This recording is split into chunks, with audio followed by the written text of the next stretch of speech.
시청자 여러분 안녕하십니까. 하루의 뉴스를 정리해드리는 YTN 뉴스라이트입니다. 정전협정 70년이 되는 날, 윤석열 대통령은 조금 전 부산에서 열린 기념식에 참석했고 현직 대통령으로는 처음으로 유엔군 위령탑도 참배했습니다. 북한에선 오늘을 전승 기념일이라고 주장하는데 중국과 러시아 대표단을 초청한 상황에서 조금 전부터 열병식을 열고 있다는 속보도 들어와 있습니다. 취재기자 전화 연결하겠습니다. 고속도로 가는 길에 쌓여있는 오물을 해결하고 도로를 빨리 놓겠다. 오늘 양평 현장을 찾은 원희룡 국토교통부 장관의 발언인데요. 민주당이 추천하는 전문가도 받아서 전문가 검증을 하자고 제안했습니다. 기존 입장에서 한 발 물러난 듯한 발언이죠.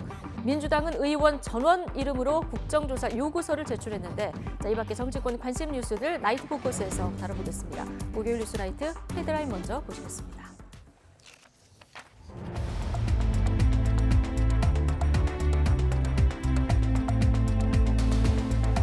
7월 27일 목요일 뉴스나이트 주요 뉴스입니다.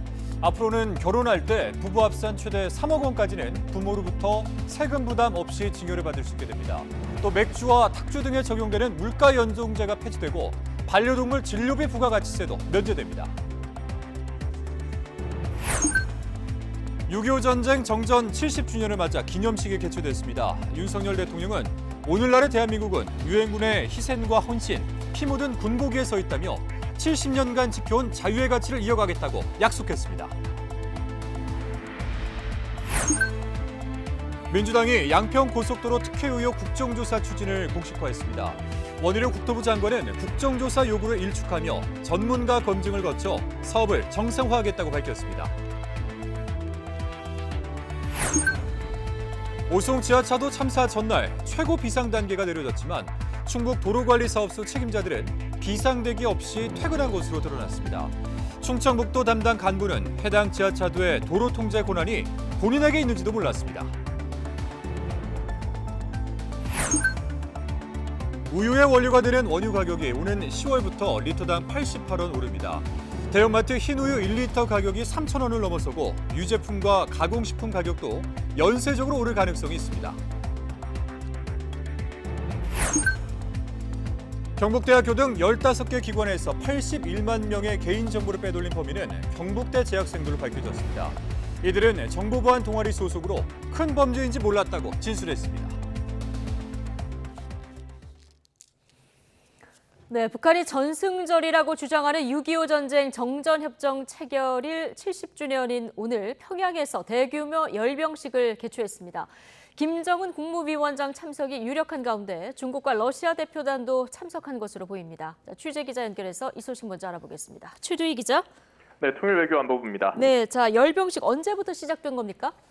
네, 열병식은 1시간 반쯤 전인 저녁 8시부터 식전 행사를 시작으로 시작된 것으로 알려졌습니다. 북한이 열병식을 개최한 건 지난 2월 인민군 창건 75주년 기념 열병식 이후 약 5개월여 만입니다. 김정은 국무위원장이 참석했을 것으로 관측되는 가운데 김 위원장이 직접 연설을 할지 부인 리설주나 딸 김주애를 대동하고 나타날지도 주목됩니다. 앞서 북한이 이번 열병식에 중국과 러시아 대표단을 초청한 만큼 열병식 현장에는 리홍중 전국인민대표회의 상무위원회 부위원장이 이끄는 중국 대표단과 세르게이 쇼이구 국방장관을 단장으로 하는 러시아 군사대표단 등도 자리를 함께 했을 것으로 보입니다.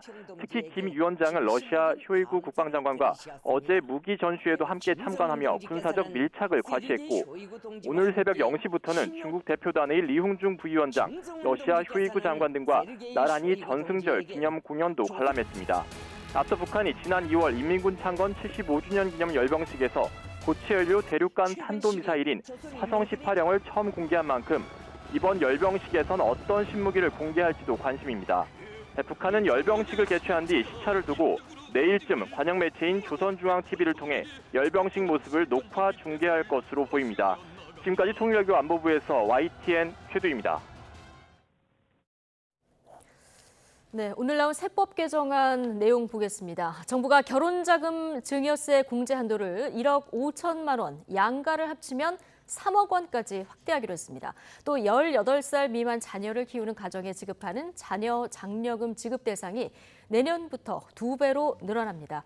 정부는 올해 세법을 개정하면서 결혼과 양육 지원에 방점을 뒀습니다. 이승은 기자입니다. 현재 부모는 성인 자녀에게 10년간 5천만 원까지 증여세 없이 물려줄 수 있습니다. 2014년 이 기준이 정해진 뒤 소비자 물가가 19%, 1인당 명목 국민 총소득이 37% 넘게 오르는 동안 변동이 없었습니다. 한 결혼정보업체 조사 결과 평균 결혼 비용은 신혼집 2억 8천만 원을 포함해 3억 3천만 원까지 뛰었습니다. 정부는 결혼 지원 체계 하나로 혼인신고일 전후 2년 이내 총 4년간 직계 존속으로부터 받은 재산 가운데 1억 5천만 원까지 증여세를 부과하지 않기로 했습니다. 용도도 제한하지 않기로 했습니다. 결혼할 때 양가에서 반반씩 모두 3억 원을 받을 경우 지금은 증여세를 2천만 원 내야 하지만 내년 증여분부터는 부과하지 않는 겁니다. 또 내년부터 18세 미만 자녀를 키우는 가정에 지급하는 자녀 장려금을 2배로 늘리기로 했습니다. 소득 요건을 부부 합산 총 급여액 7천만 원으로 대폭 늘리고 자녀 한 명당 최대 지급액도 100만 원으로 늘립니다. 이렇게 되면 수혜 가구는 104만 가구가 되고 총 지급 금액도 1조 원으로 증가합니다. 조금 더 중산층 가까이 접근을 시킴으로써 이 부분에 관해서 출산, 양육 등과 관련된 경제적 부담을 완화해주는 그런 정책 접근을 했다 하는 말씀을 드립니다. 이와 함께 6살 이하 영유아 의료비에 대해서는 한도 없이 모두 15% 세액공제를 받을 수 있습니다. 연 200만 원 한도 산후조리비용 세액공제도 총 급여 7천만 원 이하 근로자에서 모든 근로자로 대상이 확대됩니다. 사용자로부터 받은 출산 보육수당 비과세 한도는 월 10만 원에서 20만 원으로 상향됩니다. 정부는 인구위기 대응을 강화한 올해 세법 개정안을 다음 달 11일까지 입법 예고한 뒤 국무회의를 거쳐 9월 1일 국회에 제출합니다. YTN 이승은입니다. 정부는 또 K 콘텐츠 산업의 글로벌 경쟁력 확보를 위해서 국내 영상 콘텐츠 제작 비용에 대한 세액 공제를 최대 30%까지 확대하기로 했습니다. 맥주와 탁주에 붙는 세금은 탄력세율로 전환해서 물가 상승에 편승한 과도한 가격 인상을 억제하기로 했습니다. 계속해서 오인석 기자입니다. 1,000만 관객을 돌파한 영화 범죄도시3는 제작비가 135억 원 들었습니다. 현행 세법에 따라 제작 비용의 10%인 13억 5천만 원가량을 세액 공제로 감면받았습니다. 반면 미국과 프랑스는 영상 콘텐츠 제작 비용의 20에서 30%, 독일과 영국은 20에서 25%를 세액 공제해주고 있습니다. 정부는 K 콘텐츠 산업의 글로벌 경쟁력 확보를 위해 영화와 드라마, TV 프로그램 등 영상 콘텐츠 제작 비용에 대한 세액 공제율을 대폭 상향하기로 했습니다. 대기업은 현행 3%인 기본 공제를 5%로 높이고 추가 공제 10%를 더해 최대 15%를, 중소기업은 기본 공제를 15%로 상향하고 추가 공제 15%를 더해 최대 30%까지 높이기로 했습니다. 추가 공제율은 투자와 고용 등 국내 산업의 파급 효과에 따라 적용됩니다. 영상 콘텐츠 제작 비용에 대한 세액 공제는 순수하게 제작사가 적용을 받는 겁니다. 넷플릭스나 또 국내 이제 토종 OTT들도 있는데 그런 유통이나 배급을 담당하는 쪽이 받는 건 아닙니다.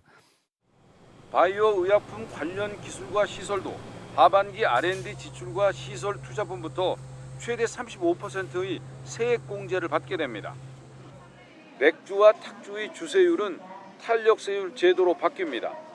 정부는 소비자 물가 상승률을 의무적으로 반영해온 현행 주세율 물가 연동제를 폐지하고 기본 세율의 플러스 마이너스 30% 범위에서 탄력세율을 적용해 물가 인상에 따른 과도한 가격 인상을 억제하기로 했습니다. 또 서민 중산층의 주거비 부담 경감을 위해 장기 주택저당 차입금 이자 상환액 소득 공제를 확대하고 주택가격 기준도 높이기로 했습니다. 노후생활 안정 지원을 위해 연금저축과 퇴직연금 등 사적연금 소득 분리과세 기준 금액이 연 1,500만 원으로 높아집니다. 3천만 원 이상 고액 기부금에 대한 세액 공제율이 내년에 한해 한시적으로 40%로 상향됩니다. 정부는 이번 세법 개정으로 향후 5년간 3조 1,000억 원의 세수 감소를 예상했습니다. YTN 오인석입니다. 오늘 10월부터 반려동물이 많이 걸리는 질병에 대한 진료비에 대해서 부가가치세가 면제됩니다. 기획재정부는 오늘 발표한 세법 개정안에서 반려동물을 키우는 가구의 진료비 부담을 덜기 위해서 부가세 면제 대상에 질병 예방 목적 외에 치료 목적을 추가한다고 밝혔습니다. 정부는 웨이염이나 결막염, 아토피성 피부염 등 반려동물이 많이 걸리는 100여 개 질병을 선정해 10월부터 우선적으로 부가세를 면제하고 추후 범위를 확대할 것이라고 밝혔습니다. 오송 지하차도 참사 전날 최고 수준 비상 단계가 내려졌는데도 충청북도 도로관리사업소 책임자들은 비상 대기하지 않고 퇴근한 것으로 드러났습니다. 충청북도 담당 간부는 국무조정실 감찰 조사를 받을 때까지 참사가 난 궁평 제2지하차도의 도로 통제 권한이 본인 업무인지도 몰랐던 것으로 알려졌습니다. 이승배 기자입니다. 오송 지하차도 참사 전날인 지난 14일 충청북도 재난안전대책본부는 오후 4시 40분에 최고 단계인 비상 3단계를 발령했습니다. 규정에 따라 관련 기관들은 즉각 24시간 비상대기 근무에 들어갔습니다. 하지만 충청북도 산하 도로관리사업소 주요 책임자 3명은 퇴근을 한 것으로 국무조정실 감찰에서 드러났습니다. 도로 안전 등을 총괄해야 했지만 밤 9시에 퇴근해 다음날 아침 7시에 출근한 것으로 확인됐습니다. YTN이 해당 책임자에게 비상 상황에 일찍 퇴근한 이유를 물었더니 수사 중인 사안이라 답변하기 어렵다는 답이 돌아왔습니다. 이뿐만이 아닙니다. 충청북도 담당 간부는 참사가 난 궁평 2지하차도의 도로 통제 권한이 본인 업무인지 몰랐던 것으로 조사됐습니다.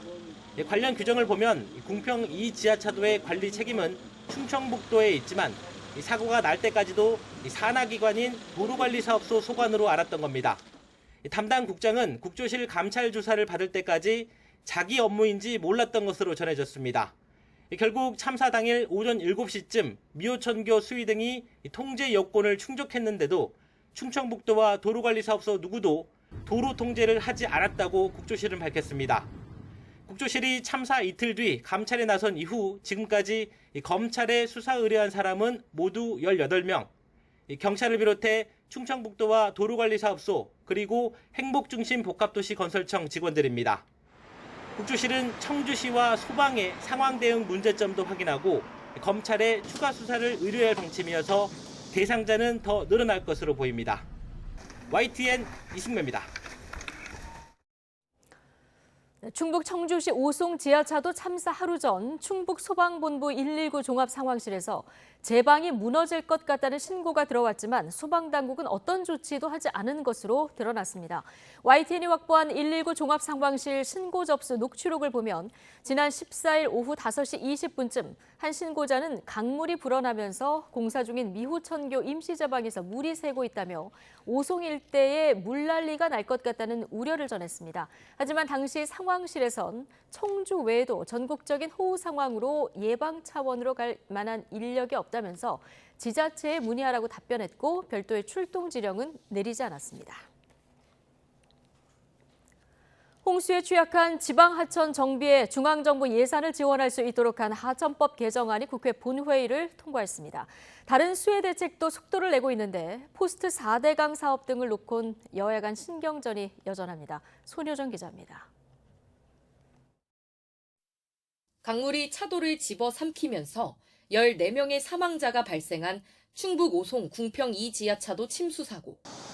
불어난 미호강은 중앙정부가 관리하는 국가하천이지만 말뿐이었습니다. 환경부에서 충청북도로, 충청북도는 다시 청주시로 책임은 미뤄졌습니다.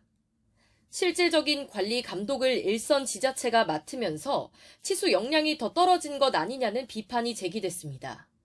문제는 국가하천으로 지정된 곳이 이 정도인데 나머지 지방하천은 어떨지에 대한 우려입니다. 실제로 2017년부터 지난해까지 6년 동안 홍수 피해를 입은 하천 가운데 지자체가 관리하는 지방하천의 비율은 전체의 93%, 피해액도 국가하천보다 5배가량 많습니다. 중앙정부보다 예산과 관리 인력 등이 부족한 지자체가 지방하천 관리에 어려움을 겪고 있다는 지적이 나왔습니다. 그래서 지방하천 관리는 전적으로 지자체의 책임이고 그게 다 해야 되는 부분입니다. 그럼에도 불구하고 지자체에서는 이런 부분들이 계속적으로 우선순위에서 밀리게 되고 개선을 촉구하는 목소리가 커지자 국회도 뒤늦게 팔을 걷어붙였습니다. 홍수 예방을 위해 시급히 정비할 필요가 있는 지방하천은 국가 예산을 지원할 수 있도록 하천법 조항을 개정한 겁니다. 재석 250인 중 찬성 249인, 기권 1인으로서 하천법 일부 개정 법률안 대안은 가결되었음을 선포합니다. 범정부 차원에서 도시 침수 방지 대책을 마련토록 한 법안 등 다른 수의 대책도 입법에 속도를 내고 있습니다. 여야 간 큰 이견이 없는 만큼 다음 달 임시국회 기간에 국회 문턱을 넘을 가능성이 큽니다. 다만 지류 지천을 정비하는 포스트 4대강 사업 등 쟁점 사안을 놓고는 여야 간 입장차가 팽팽해 여전히 갈등의 불씨는 살아 있습니다. YTN 손유정입니다. 윤석열 대통령이 유엔군 참전의 날 정전협정 70주년 기념식에 참석했습니다. 윤석열 대통령은 오늘의 한국은 유엔군의 희생과 헌신, 피 묻은 군복 위에 서 있다고 밝혔는데요. 정전협정 체결로 70년이 지난 지금도 유엔군 사령부가 대한민국 수호의 핵심 역할을 하고 있다고 부각했습니다. 직접 들어보겠습니다. 1953년 오늘 정전협정이 체결된 이후 70년이 지난 지금에도 유엔군 사령부는 한반도의 평화를 지키고 대한민국을 수호하는 핵심적인 역할을 다하고 있습니다. 유엔군 사령부의 역할은 유엔의 역사에서도 유일하며 무엇보다 자유를 위해 연대하겠다는 국제사회의 강력한 의지를 보여주고 있다는 점에 그 의미가 각별합니다. 오늘의 대한민국은 유엔군의 희생과 헌신 그리고 피 묻은 군복 위에 서 있습니다.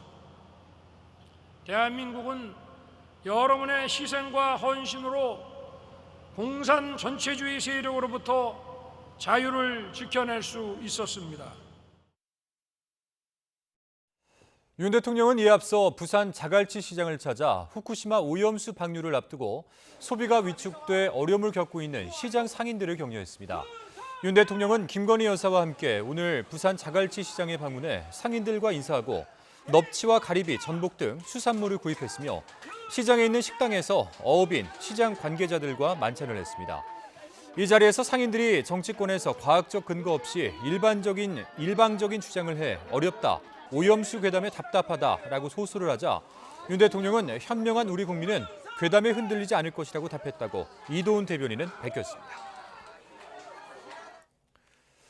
네, 국토교통부의 관련 자료 공개에도 양평 고속도로 특혜 의혹을 거두지 않고 있는 더불어민주당이 국정조사 카드를 꺼내들었습니다. 진상 규명에 직접 나서겠다는 건데 여당은 정치 선동이라며 강하게 반발했습니다. 정현우 기자입니다. 더불어민주당이 서울 양평고속도로 특혜 의혹을 따져보겠다며 국회 차원의 국정조사 추진을 공식화했습니다. 박광훈 원내대표 등 야당 의원 168명 명의로 관련 요구서를 국회 본회의에 보고했습니다.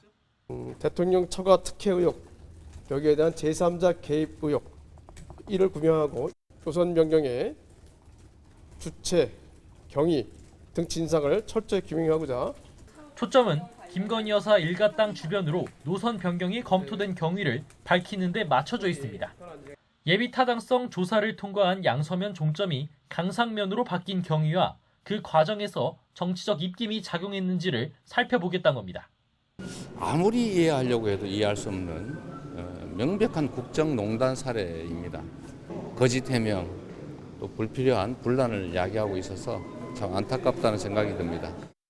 여당이 끝내 국정조사를 거부할 경우 과반 의석의 힘으로 단독 추진 가능성도 배제하지 않고 있는데 국민의힘은 발끈했습니다. 국토부가 양평고속도로 사업 추진 관련 자료를 모두 공개했는데도 민주당이 음해 공작을 멈추지 않고 있다고 날을 세웠습니다. 특히 원안 노선 종점 주변의 양평 주민들도 소음과 경관 훼손 등을 이유로 반대하고 있다고 반박했습니다. 대통령을 겨냥한 야당의 정치 선동으로 애꿎은 양평 주민과 국민만 사업 지체에 따른 피해를 떠안게 됐다고 주장했습니다.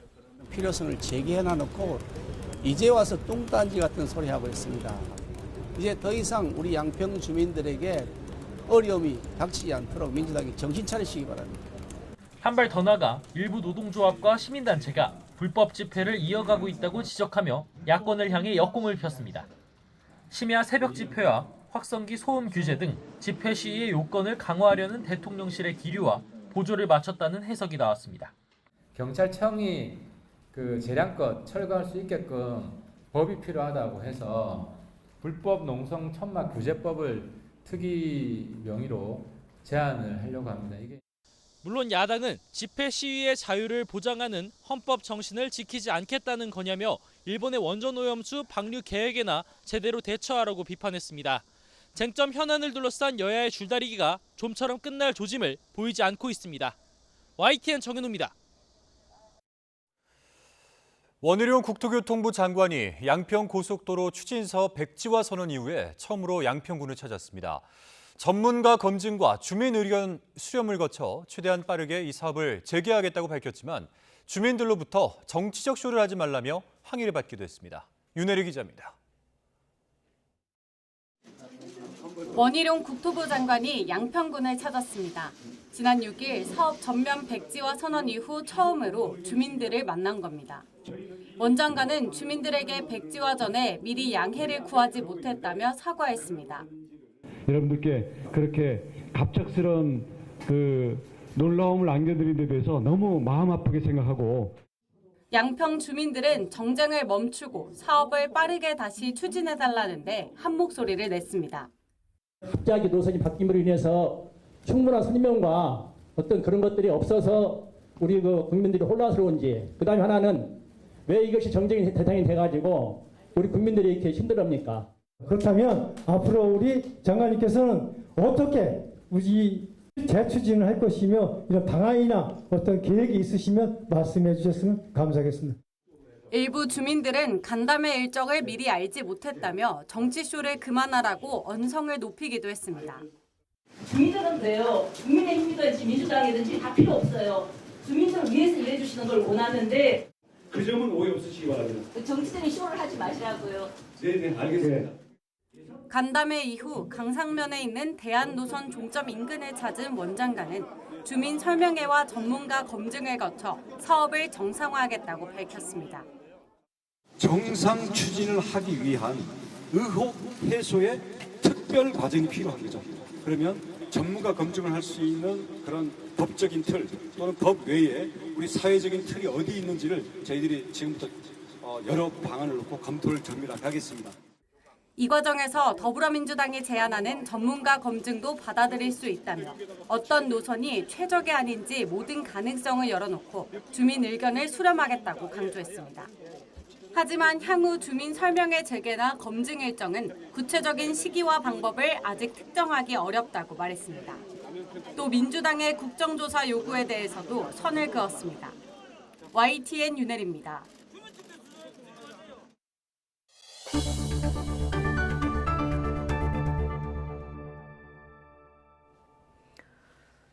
우유의 원료가 되는 원유의 가격 인상 폭이 결정됐습니다. 낙농가와 유업체 측으로 구성된 낙농진흥회는 오늘 회의를 열어 흰 우유 등을 만드는 음용유용 원유값을 오늘 10월부터 리터당 88원 인상해 1,084원에 공급하기로 합의했습니다. 또 치즈와 연유 등을 만드는 가공유용 원유값은 리터당 87원 인상한 887원에 공급하기로 했습니다. 낙농진흥회는 원유 생산비 상승과 흰우유 소비 감소 등을 감안해서 이같이 결정했다고 설명했습니다. 2차 전지 관련주가 출렁이면서 어제 급락했던 코스닥 시장이 이틀째 하락 마감했습니다. 오늘 코스닥 지수는 어제보다 1.87% 내린 883.79로 장을 마쳤습니다. 지수는 한때 910선대까지 올랐지만 개인이 2차 전지주를 대량 매도하면서 지수를 끌어내렸습니다. 서울 신림동에서 흉기를 휘둘러 4명의 사상자를 낸 조선이 범행 전 인터넷에서 홍콩 묻지마 살인 사건을 검색한 것으로 드러났습니다. 경찰은 조선이 홍콩 사건을 모방했을 가능성에 대해서 집중 추궁하고 있습니다. 김태원 기자입니다. 유유히 인파 사이를 걸어가던 한 남성. 갑자기 앞서가던 여성을 마구 공격하기 시작합니다. 옆에선 다른 여성이 제지해보지만 아랑곳하지 않고 범행을 이어갑니다. 지난달 홍콩에 있는 한 쇼핑몰에서 처음 보는 20대 여성 2명에게 흉기를 휘둘러 숨지게 한 30대 남성의 모습입니다. 경찰 조사 결과 지난 21일 서울 신림동에서 무차별 흉기 난동을 벌인 33살 조선이 범행 전 이 사건을 인터넷 검색한 기록이 추가로 드러났습니다. 이 같은 검색 기록을 확보한 경찰은 조선을 상대로 홍콩 사건을 모방해 범행을 저질렀을 가능성을 추궁하고 있습니다. 유동인구가 많은 시간대인 금요일 오후 사람이 밀집한 곳에서 범행을 저지른 전부터 흉기를 현장 근처에서 구하는 등 범행 과정이 상당히 닮았기 때문입니다. 또 정신병원 강제 입원, 정신병원 탈출, 입원 비용 등을 검색한 사실도 확인했습니다. 실제 조선은 경찰 조사에서 우울 증상이 있다고 진술하기도 했지만 지난 2013년부터 정신질환으로 치료받은 기록은 없었습니다. 경찰은 조선이 우발적 범행을 강조하기 위해 이같이 진술하는 것으로 보고 있습니다. 하지만 범행 전날 휴대전화를 초기화하고 PC를 망치로 부수는 등 증거를 없애려 한 정황이 뚜렷한 만큼 계획범죄의 무게를 두고 조선을 추궁하고 있습니다. 경찰은 조선을 상대로 추가 수사를 마무리한 뒤 내일 검찰에 넘길 예정입니다. YTN 김태원입니다.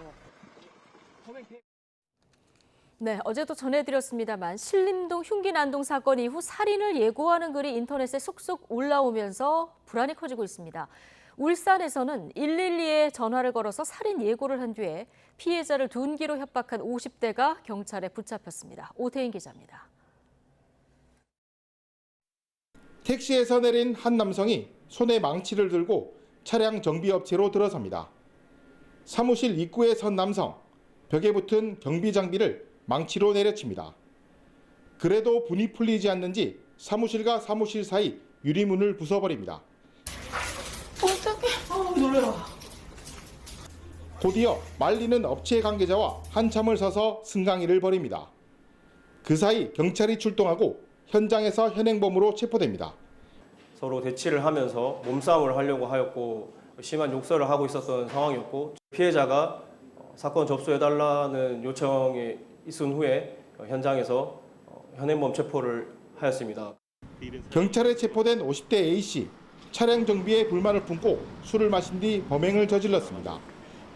A씨는 정비업체에 찾아가기 30분 전 112에 직접 전화해 범행을 예고했습니다.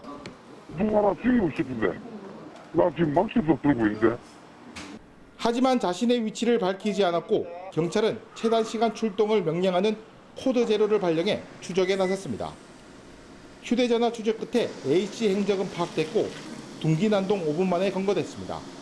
흉기를 들고 있다는 말도 했었고 좀 격앙된 목소리에 분위기가 심상치 않다는 느낌을 받고 조금만 늦으면은 어떤 일이 발생할 것 같다는 느낌에 코드 제로를 누르게 됐습니다. 경찰은 특수재물 손괴 혐의로 A씨를 입건하고 정확한 범행 동기를 조사하고 있습니다.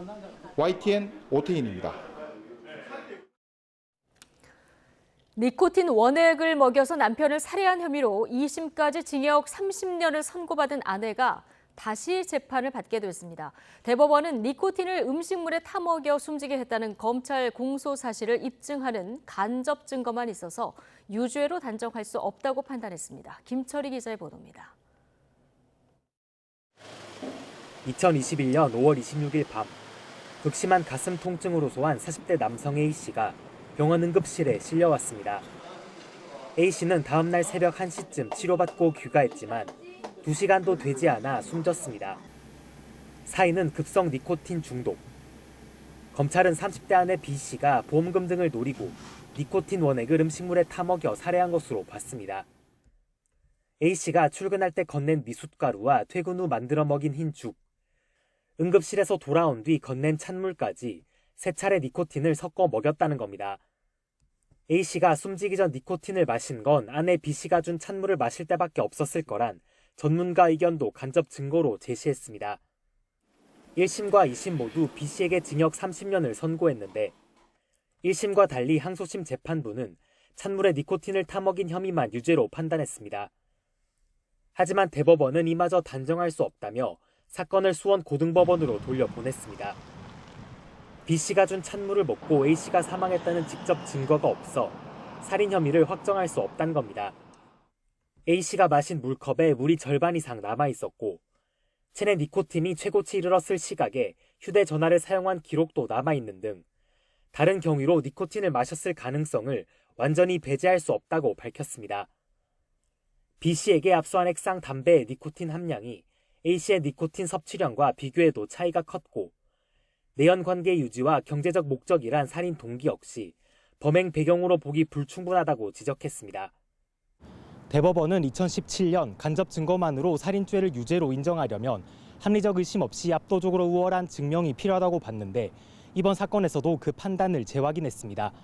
YTN 김철입니다. 정부와 여당이 교권 침해에 대해서 학생 생활기록부에 기재하는 방안을 추진하겠다고 밝혔는데요. 교사 10명 가운데 9명이 여기에 찬성한다고 밝혔습니다. 나아가서 학부모의 심각한 교권 침해 사례는 교육청이 고발 등 강력하게 대응해야 한다고 촉구하기도 했습니다. 김연아 기자입니다. 교원단체들이 연일 교권 회복 대책을 촉구하고 있습니다. 교사의 생존권이 위협받는 교실에서 어떤 교사가 소신을 갖고 학생을 지도할 것이며 무슨 열정으로 수업 혁신에 나서겠습니까?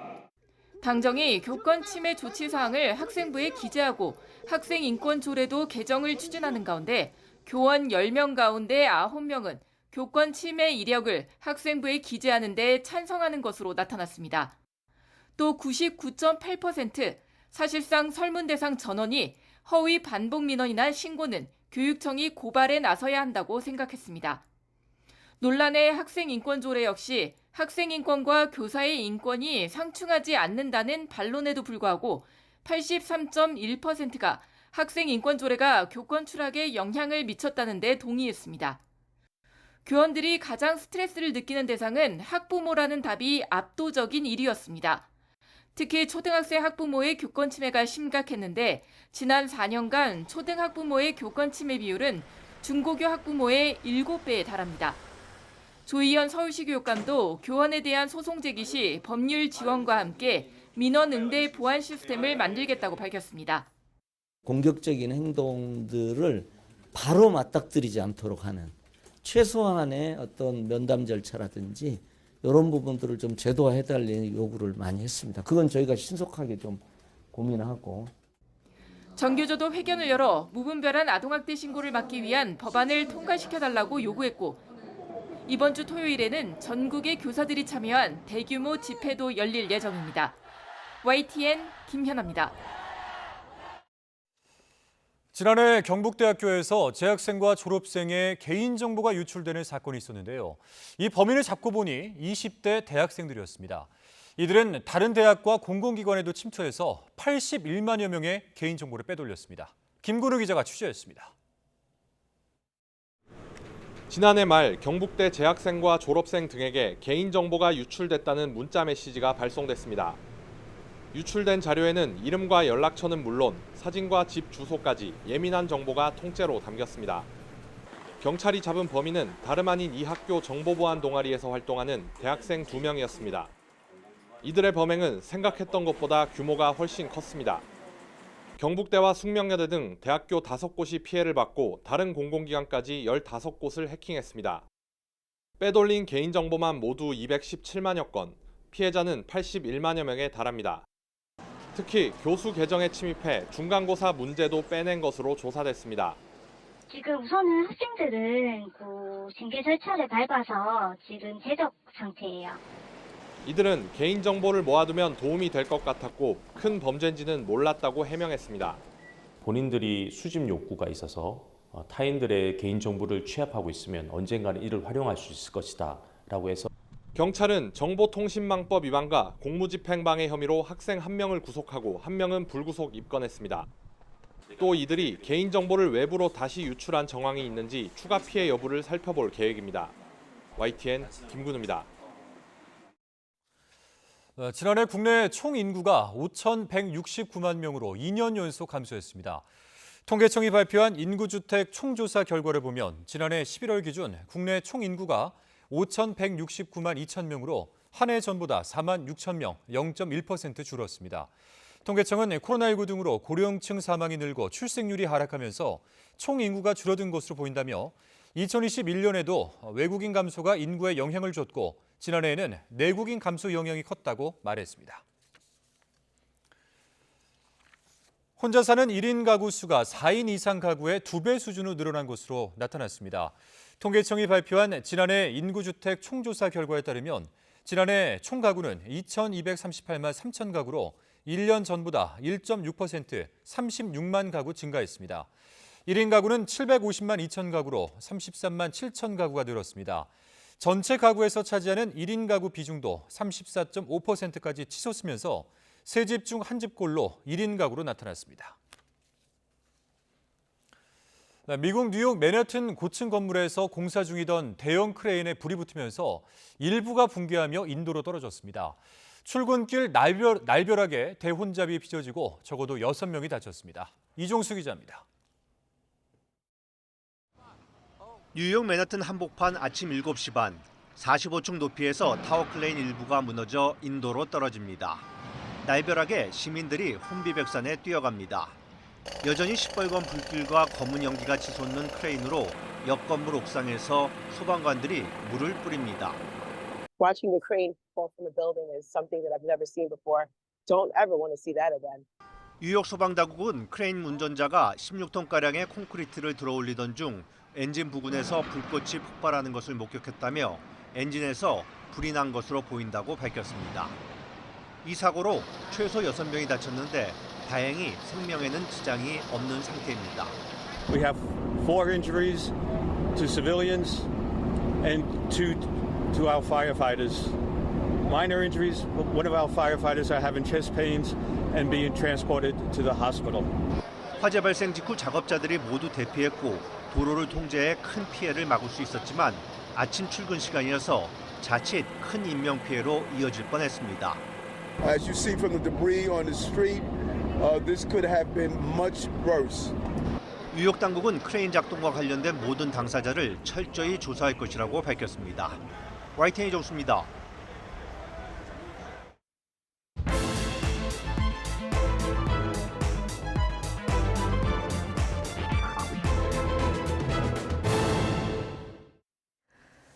네, 정치권 관심 뉴스들 진단해보는 나이트 포커스. 오늘은 김근식 전 국민의힘 비전전략실장, 장현주 민주당 법률위 부위원장 두 분 모셨습니다. 어서 오십시오. 안녕하세요. 안녕하십니까. 자, 원희룡 국토교통부 장관이 서울 양평 고속도로 원안과 대안 노선의 종점이죠. 경기도 양평군 양서면과 강상면을 차례로 찾았습니다. 주민 간담회도 열었는데요. 백지와 관련해서 어떤 입장을 내놨을까요? 먼저 듣고 오시겠습니다. 양평의 오랜 수건 사업이고 과연 어디가 가장 좋은 노선인지를 찾아가고 주민 설명회를 앞두고 있던 상황인데 묻지 마라는 식으로 무조건 특정인 게이트, 특정인 로드로 몰고 가는 그 오물이 우리 고속도로가 가야 될 길 앞에 잔뜩 쌓여 있는 상황이 됐습니다. 길을 내려면요, 우선 오물을 치우고 길을 정하고 그 다음에 이제 길을 닦아야 되지 않습니까? 그래서 제대로 온 길을 추진하기 위해서 불가피하게 중단을 하게 됐습니다.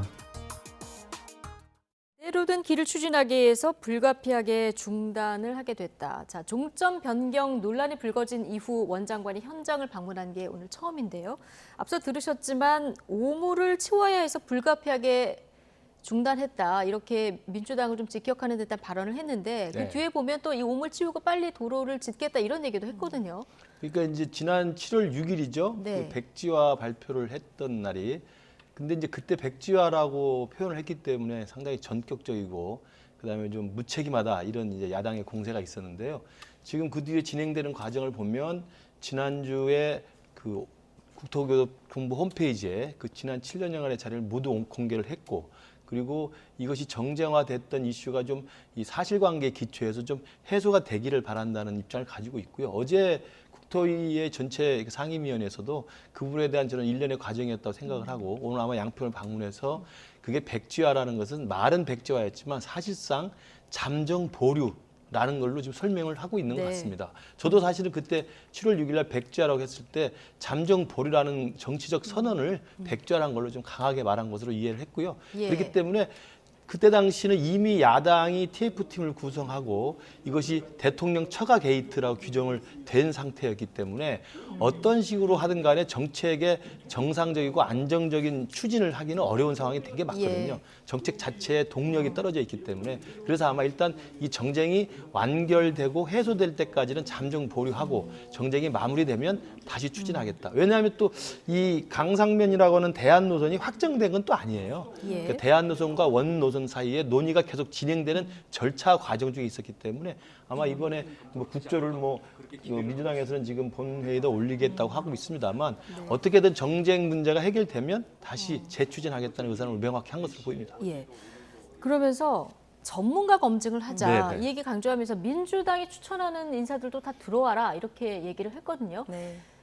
뭐 얼마 전까지만 해도 민주당이 사과 안 하면 사업재개 없다 이렇게 얘기했는데 오늘은 입장이 좀 달라진 거예요. 어떻게 보십니까? 한 발 물러선 걸로 봐야 될 것 같습니다. 특히나 오늘 이제 나왔던 이야기들 중에 오물이라는 표현은 예. 참 부적절하다라고 말씀을 드릴 수밖에 없겠는데요. 사실 그동안 원희룡 장관이 거친 언행들을 보여줬습니다. 이 의혹들이 제기가 되자 백지화를 하셨고 그리고 그 과정에서 장관직, 정치적 생명까지 거는 그런 거친 발언들을 많이 하셨거든요. 그런데 오늘 오물이라는 표현을 사실 야당에 어떻게 보면 제기할 수 있는 또 합리적인 의혹인 것인데 그 의혹에 대해서 이걸 오물이다, 치워야 되는 어떤 나쁜 것인 것처럼 말씀을 하시는 부분에서는 사실 좀 너무 나간 발언이 아니었나 생각이 들고요. 특히나 이 표현이 나온 곳이 그 장소가 더 중요합니다. 오늘 장소는 양평에서 직접 양평 주민들을 만나는 간담회 장소에서 그런 말씀을 하셨거든요. 사실 이 부분은 변경안이 김건희 여사의 어떤 처가에 대해서 특혜를 주려고 한 것이 아니냐라는 의혹에서 나온 것이었고 그리고 그 이후에 원희룡 장관이 이것을 백지화하면서 사회적인 혼란이 초래된 부분이 있습니다. 그럼에도 장관이 모든 책임을 야당의 의혹 제기로 미는 듯한 결국에는 남 탓을 하고 책임을 회피하는 듯한 모습을 오늘 양평 주민 앞에서도 보여줬다는 부분에서는 사실 장관으로서 맞는 자세인지 의문이 들게 하는 장면이었습니다. 이 발언을 한 장소도 주목하신다는 얘기를 해주셨는데요. 자, 야당에서는 앞서 말씀하신 대로 지금 민주당 의원 전원 명의로 국정조사 요구서를 제출했거든요. 네. 어떻습니까? 지금 여당은 발끈했는데 국정조사가 필요한 사안이라고 보십니까? 전혀 필요하다고 생각하지 않죠. 저도 이 문제가 토론을 많이 해봤습니다만 민주당의 문제 제기가 야당으로서는 그런 역할을 할 수 있겠습니다만 문제 제기를 한 다음에 정부 측의 설명이나 공개되는 자료나 그다음에 그 투명하게 다 제출하고 있는 내용들을 좀 보고 확인을 해보면 이게 사실상 의혹은 제기했지만 사실이 아니었구나라고 인정하고 승복할 것 승복해야 된다고 생각을 해요. 근데 지금 민주당 행태를 보면 애초에 6월 달부터 이 의혹이 시작된 거 아니겠습니까? 맨 처음에 더 탐사라는 친야 매체에서 문제 제기를 했고요. 그리고 이해찬 전 대표가 지방 당원대회에서 그걸 기정사실화해서 대통령 처가 비리 게이트로 규정을 했고 그 의혹이 제기되니까 김두관 의원이 6월 말에 국토부에 질문서를 보내면서 원희룡 장관이 그때 알게 된 겁니다. 그렇기 때문에 이게 현직 대통령이 당선되자마자 자기 부인 처가에 땅값을 특혜를 주기 위해서 고속도로 노선을 의도적으로 권력이 개입해서 변경했다는 의혹이거든요. 근데 그 의혹에 대해서는 지금 모든 게 설명이 다 돼 있잖아요. 대통령이 개입한 것도 없고 장관이 개입한 것도 없고 알지도 못했고 그다음에 변경 과정은 애초부터 양평 군수 민주당 시절 때부터 계속 나왔던 변경의 요구가 있었던 것이고 변경 과정을 투명한 과정과 절차에서 논의하는 과정 중에 있었던 겁니다. 그런데 그게 대통령 처가 땅이 있다는 이유만으로 공세를 했단 말이에요. 그러면 저는 원희룡 장관이 말을 거칠게 하는 점도 지적할 필요는 있겠습니다만 그 전에 본질이었던 대통령 처가 비리 게이트라고 하는 이 야당의 문제 제기는 잘못된 게 있으면 잘못됐다고 말을 해주는 게 좀 필요하다고 생각합니다. 근데 국민의힘도 사실 민주당 정권 때 종점 변경안이 마련된 거다라고 얘기를 하고 있고 좀 궁금한 점들이 있을 텐데요. 이런 걸 다 같이 이제 국정조사에서 밝혀보는 것은 반대하시는 겁니까? 아니 다 밝혀졌어요. 그러니까 이미 다. 제가 이제 저도 그걸 읽어보고 다 했습니다만 대부분의 사람들은 그걸 다 읽어보지 않거든요. 그러나 민주당 의원들은 대부분 국토위 소속은 읽어봐야 될 거 아닙니까? 네. 그러면 그걸 읽어본다면 저는 충분히 설명이 되는 정상적 과정이었어요. 근데 그 읽어본 다음에 국토위의 민주당 의원들이 기자회견한 걸 보면 그 국토부에서 온라인에 올렸던 자료를 공개한 다음에 한 걸 보면 5가지 질문하는데 거기에 대통령 처가의 첫자 한 마디도 안 나옵니다. 이제 그 논의, 그러니까 본질에서 시작됐던 처가 게이트라는 논의는 어디론가 실종돼 버렸고, 왜냐하면 근거가 없기 때문에 이제 나오는 건 뭐냐면 그러면 왜 백지화를 시켰느냐, 왜 화를 버럭내느냐, 그리고 왜 그동안 공개를 잘 안 했느냐, 이런 정말 강론에 꼬투리를 잡아가지고 의혹을 계속 제기하는 거예요. 그러니까 저는 뭐 변경 과정에 대해서 투명하게 알아보자고 한다면 지금이라도 전문가 동원해서 하고, 지금 그동안의 변경 과정 논의의 전 과정을 모든 자료를 다 올려놨기 때문에 내용을 보면 어떻게 진행되는지 예타 2년, 본타 2년 해서 진행되는 과정이 있는 것이었거든요. 그걸 본다고 한다면 저는 국정조사를 할 하등의 이유가 없고, 그 국토교통 홈페이지에 올라와 있는 그 자료만 보더라도 저는 충분히 납득이 가능하다고 생각합니다. 예. 자, 국정조사 대상으로 대통령의 노선 변경 인지 여부, 그리고 처가의 개입 여부, 이런 부분들이 이제 명시가 돼 있던데요. 그렇습니다. 예. 일단 이번 국정조사 요구서에는 그런 부분들도 있고요. 나가서는 신규 노선 변경 과정에서 재반 절차에 대한 의혹을 규명하는 부분도 포함되어 있습니다. 김근식 교수님이 말씀 주신 부분에 저도 일정 부분 동의는 하는데요. 그러나 일단 대통령 처가에 대한 의혹이 아직까지 남아있는 부분이 있고, 그리고 그 부분에 대해서 이럴 때 이런 사안을 국정조사를 하지 않는다면 국회에서 도대체 언제 국정조사를 하는지 제가 좀 되묻고 싶습니다. 그렇기 때문에 국민들께서 궁금해하시는 의혹이 된 것이고, 그리고 다른 사람도 아닌 현직 대통령의 처가에 대한 특혜 의혹이 있습니다. 그리고 예타가 되고 나서 작년에 정권이 바뀌고 나서 갑자기 변경안이 나오게 된 그 과정에서 분명히 그런 국토부가 이 부분에 대해서 결재한 사람도 있을 것이고, 승인한 사람도 있을 것이고, 보고받은 사람도 있을 것입니다. 그런 자료들을 국정조사를 통해서 자료를 보자는 것입니다. 그리고 관련된 증인들이 있으면 불러서 물어보자는 것이고요. 사실 원희룡 장관이 오늘 뭐 사회적인 틀, 뭐 법적인 틀 이런 부분 말씀 주셨는데, 이미 되어 있는 법적인 틀이 국회에서의 국정조사입니다. 국정조사에 이제 제대로 성실하게 임하시게 된다면 이 부분에 대한 어느 정도의 진상은 파악되지 않을까라는 생각이 듭니다. 여당이 반대하고 있고 단독으로라도 하겠다는 입장인 건가요? 일단 야당 입장에서는요, 아직까지는 여야 간에 조율할 수 있는 가능성은 남아있다고 생각을 합니다. 오늘 이제 그 요구안이 들어간 거고 보고가 되는 것이니까요. 앞으로 과정들이 남아있습니다. 특위위원들도 구성해야 되는 것이고 여러 가지 조율 사항들이 있기 때문에 여당에서도 적극적으로 함께 조율해서 이 부분을, 국민적인 의혹을 빨리 씻고 나가야 그래야 이 사업을 할 수 있는 거 아니겠습니까? 알겠습니다. 자, 얘기 여기까지 하고요. 주제 바꿔보겠습니다. 이재명 민주당 대표에 대한 여러 방면의 그 수사가 조금 수면 아래로 가려앉나 했는데 최근에 다시 좀 여러 얘기들이 나오고 있습니다. 자, 백현동 개발사업 특혜 의혹을 수사 중인 검찰이 오늘 좀 티타임을 가졌는데요. 이재명 민주당 대표 소환 가능성을 시사를 했거든요. 뭔가 수사에 좀 진전이 있는 걸까요? 지금 그 백현동 수사는 꾸준히 진행이 되어 오면서 그 최근에 새로운 사실이 좀 일부 보도가 됐죠. 그 업자로부터 200억 원을 받는 걸로 했고, 그 중에 절반은 뭐 정진상, 뭐 이재명 대표 몫이다는 이런 식의 진술이 나온 것으로 알려져 있습니다. 그러니까 상당히 진전된 수사의 지금 결과들이 나오고 있는 것이고, 그 결과의 끄트머리에는 다시 또 이재명 대표 최측근과 이재명 대표 이름이 거론이 되기 때문에 저는 뭐 당연히 이 수사를 담당하고 있는 검찰 입장에서는 수사의 속도를 내고 그 혐의를 입증하기 위해서는 소환 조사가 불가피하다는 원론적 입장을 낸 것으로 보입니다. 그래서 백현동과 관련된 그 여러 가지 의혹에 대해서 지금 의혹의 혐의를 받고 있는 당사자들이 있기 때문에 이들에 대한 수사가 진전되는 데 따라서 당연히 그들의 진술과 증거에 의해서 추가적으로 이재명 대표의 측근과 이재명 대표도 소환 조사할 가능성이 크다고 보고요. 백현동뿐만 아니라 지금 또 문제가 되는 게 쌍방울 대북송금이 있기 때문에 저는 이번 8월 달에 이재명 대표에 대한 그 검찰 소환과 구속영장 청구는 불가피해 보인다. 굉장히 저는 시시각각 다가올 수밖에 없는 시계가 아닌가 저렇게 생각을 해봅니다. 자, 백현동 개발 사업 관련해서 검찰 수사가 진척이 있다면 어떤 부분이 지금 좀 달라지는 것으로 보입니까? 아마 관련자들의 이제 진술이 나왔을 가능성이 높아 보이긴 하는데요. 오늘 검찰에서 나온 이야기만 가지고 얼만큼 지금 조사가 진행됐다라는 부분을 단언하기는 좀 어려울 것 같습니다. 이 얘기는 사실 굉장히 원론적인 이야기인데요. 정진상 전 실장을 조사를 했고, 그리고 그 내용에 따라 이재명 대표도 소환할 수 있다. 이 얘기는 사실 애초부터 나왔던 이야기고요. 이미 백현동 사건에 대해서 이 이 수사의 칼끝은 이재명 대표를 향해 있다는 것, 뭐 국민 여러분들 다 아실 겁니다. 당연히 검찰 입장에서는 관련자들의 진술이나 각종 증거에서 이재명 대표와의 어떤 연관고리를 발견해낼 수 있는 그 부분을 찾기 위해 지금 수사력을 집중하고 있다라고 볼 수밖에 없을 것 같고요. 다만 저는 백현동 의혹 관련된 이 사건에 대해서 검찰에서 이야기들이 나오는 부분을 좀 다른 방향으로 보는 것이 쌍방울 관련된 부분에 대해서도 지금 수사가 좀 많이 진행되고 있다는 보도가 나오고 있지 않습니까?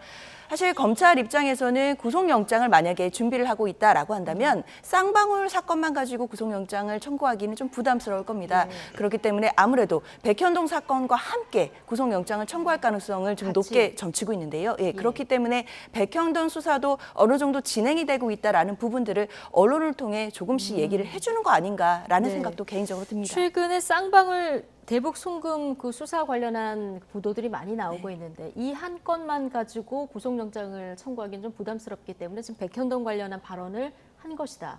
이렇게 보셨는데요.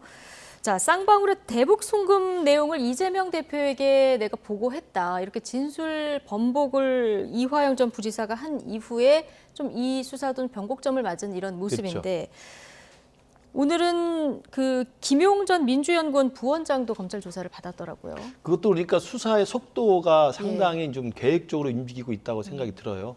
그러니까 이재명 대표 소환을 위한 그 전 단계로서 해야 될 것들 스텝을 밟는 것이죠. 그러니까 김용 부원장 같은 경우는 참고인 신분으로 소환을 한 거고 그 쌍방울의 김성태 회장을 만난 적이 있느냐에 대한 여부를 하는 거고 이미 서면으로 답변을 했다는 거 아닙니까?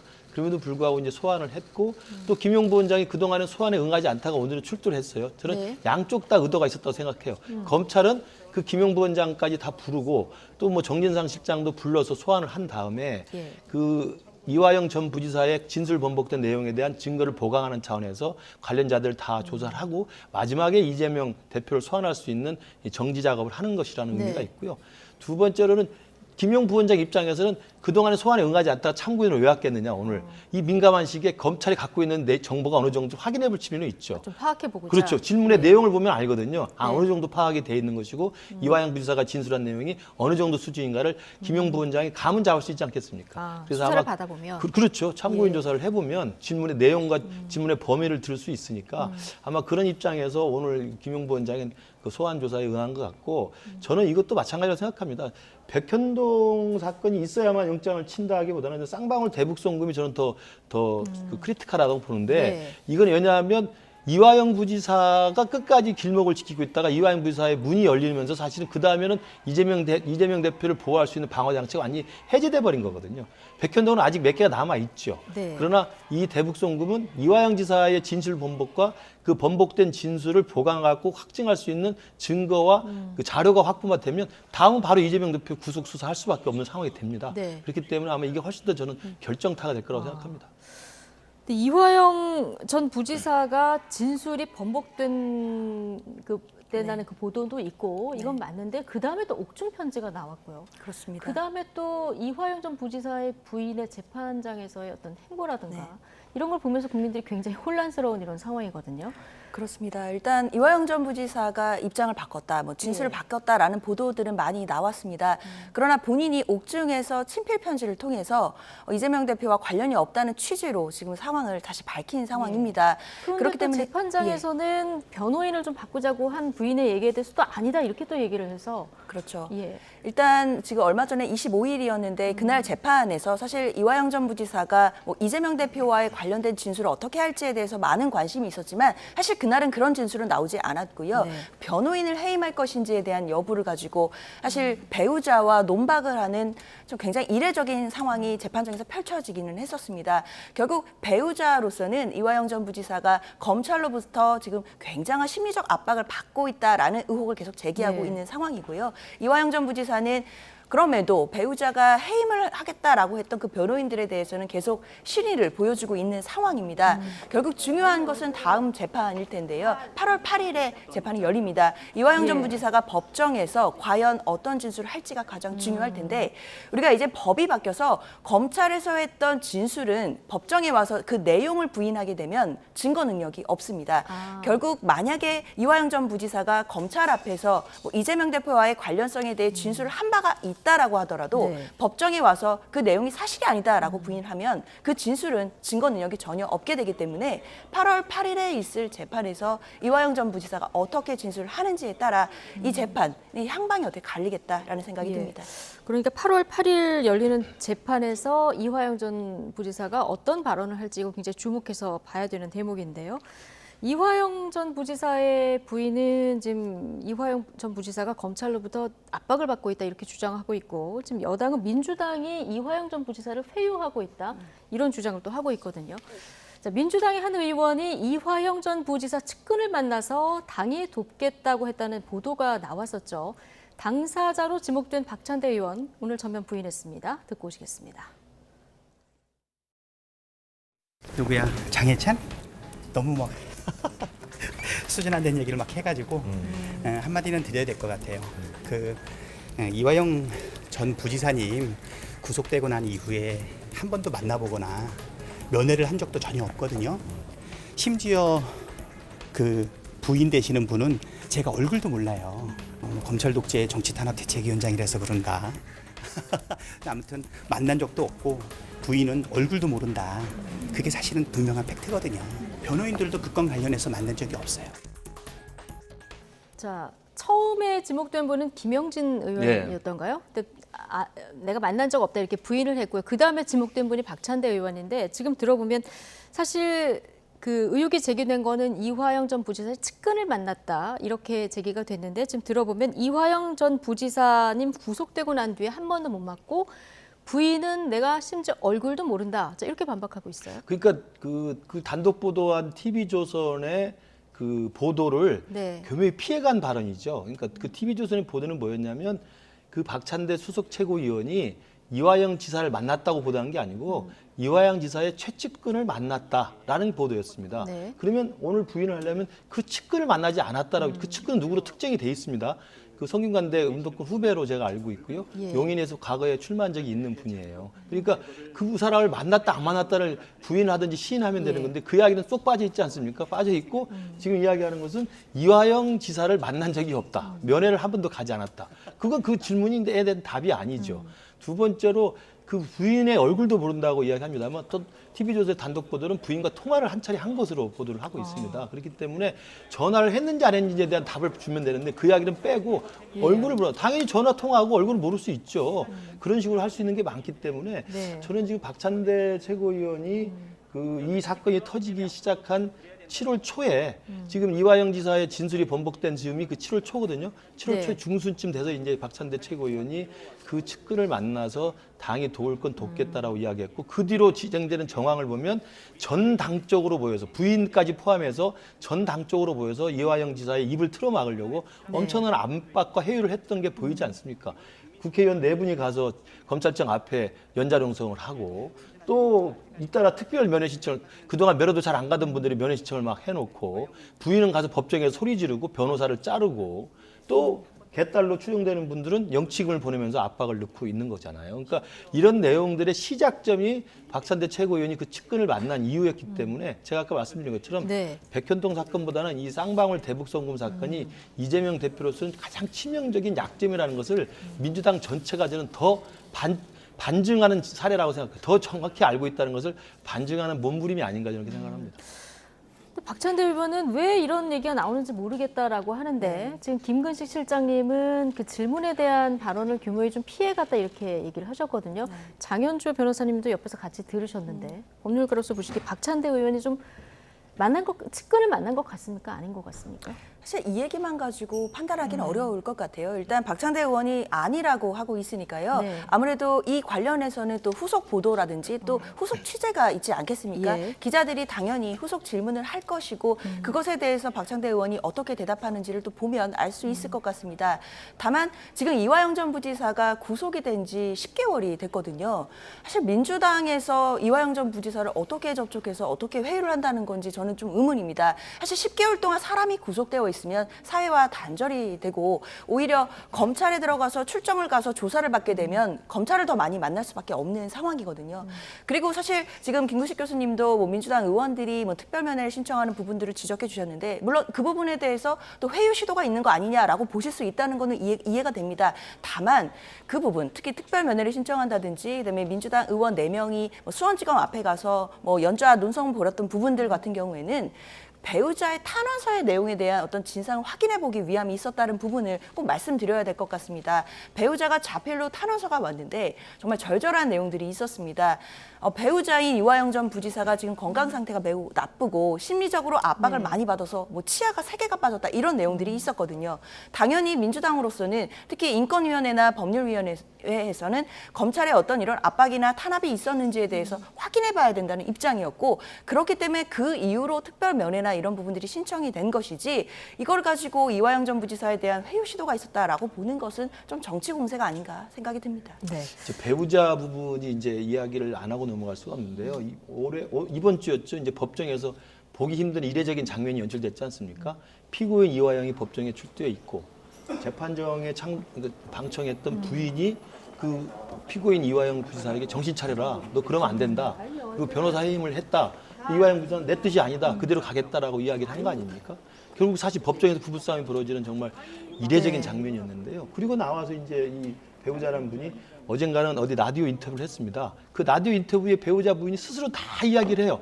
자기 남편의 진술이 바뀌었다는 걸 스스로 확인해 줍니다. 네. 제가 볼 때는 이게 진짜 부인 이화영 지사가 진술을 번복했느냐 가지고 민주당은 번복하지 않았을 거라고 계속 주장하는데 어제 정말 특이하게도 이 부인께서 어디 라디오 인터뷰에서 우리 이화영 부지사가 진술을 번복했다고 내가 들었다.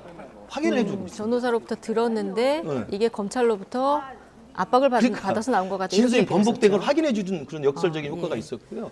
그리고 두 번째로는 변호사를 선임하는 건 피고인이지 배우자가 아니죠. 네. 그리고 또 하나는 왜 진술을 번복하느냐 이렇게 이야기를 하는데 그러면 당시 평화부지사로서 대북 사업을 총괄했던 이화영 부지사가 이 관계를 더 잘 알지 그 부인이 그 이야기를 압니까? 저도 밖에 나가서 사회생활 합니다만 집에 가서 있는 이야기 시시콜콜 내가 사업하거나 행동한 이야기를 다 해주지 않거든요. 그런데 왜 그걸 그렇게 진술한 게 틀렸다고 이야기를 합니까? 예. 누구도 납득할 수 없는 장면들이. 근데 왜 그러냐? 그 부인의 탄원서가 나온 것도 바로 지금 TV조선이 보도한 박찬대 수석 최고가 만났고 그 측근을 그리고 통화를 했던 그 이후 장면입니다. 네. 그래서 모든 것들 저희들이 그렇게 의혹으로 합리적으로 제기를 하는 거죠. 그리고 갑자기 의원들이 찾아가고 면회를 하고 개딸들이 보내고 그리고 부인은 가서 법정에서 너 정신 차려 소리 지르고 이렇게 한 거거든요. 예. 이건 누가 봐도 납득이 안 되는 장면이고 저는 아까 제가 말씀드린 것처럼 이 사건이 이화영 지사의 진실의 문이 열리고 길목을 지키던 이화영 지사가 비껴나는 순간 이재명 대표는 벌거벗은 채로 검찰에 소환돼야 되기 때문에 아주 절박한 반응을 보이고 있다고 생각해요. 절박한 반응을 보이고 있다. 자, 민주당 의원의 측근을 만난 이 보도와 관련해서는 안 만났을 수도 있고요. 다른 의원일 수도 있고 뭐 이 가능성은 여러 가지를 두고 우리가 좀 봐야 되는 상황이고요. 어쨌든 수사와 재판 앞으로 이루어질 이런 부분들을 더 지켜봐야 되겠습니다만 이재명 대표 이름이 자꾸 소환되는 상황이죠. 8월 중에 이재명 대표에 대한 영장이 청구될 거란 전망이 민주당 내에서도 나왔는데요. 조응천 의원 발언 듣고 오시겠습니다. 솔직히 그제 재판에서 이화영 지사의 입을 전부 다 주목했었죠. 그게 불발로 끝났습니다만은 실제 뭐가 있는 것 같아요. 일단 8월 8일 날 다음 재판이 예정이 돼 있습니다. 검찰 조서의 증거 능력이 과거와는 달라가지고 옛날에는 다 인정이 되는데 지금은 아니죠. 아니잖아요. 예, 법정에서 예. 한 번 더 해야 되잖아요. 그렇죠. 그러니까 8월 8일은 지나야 돼요.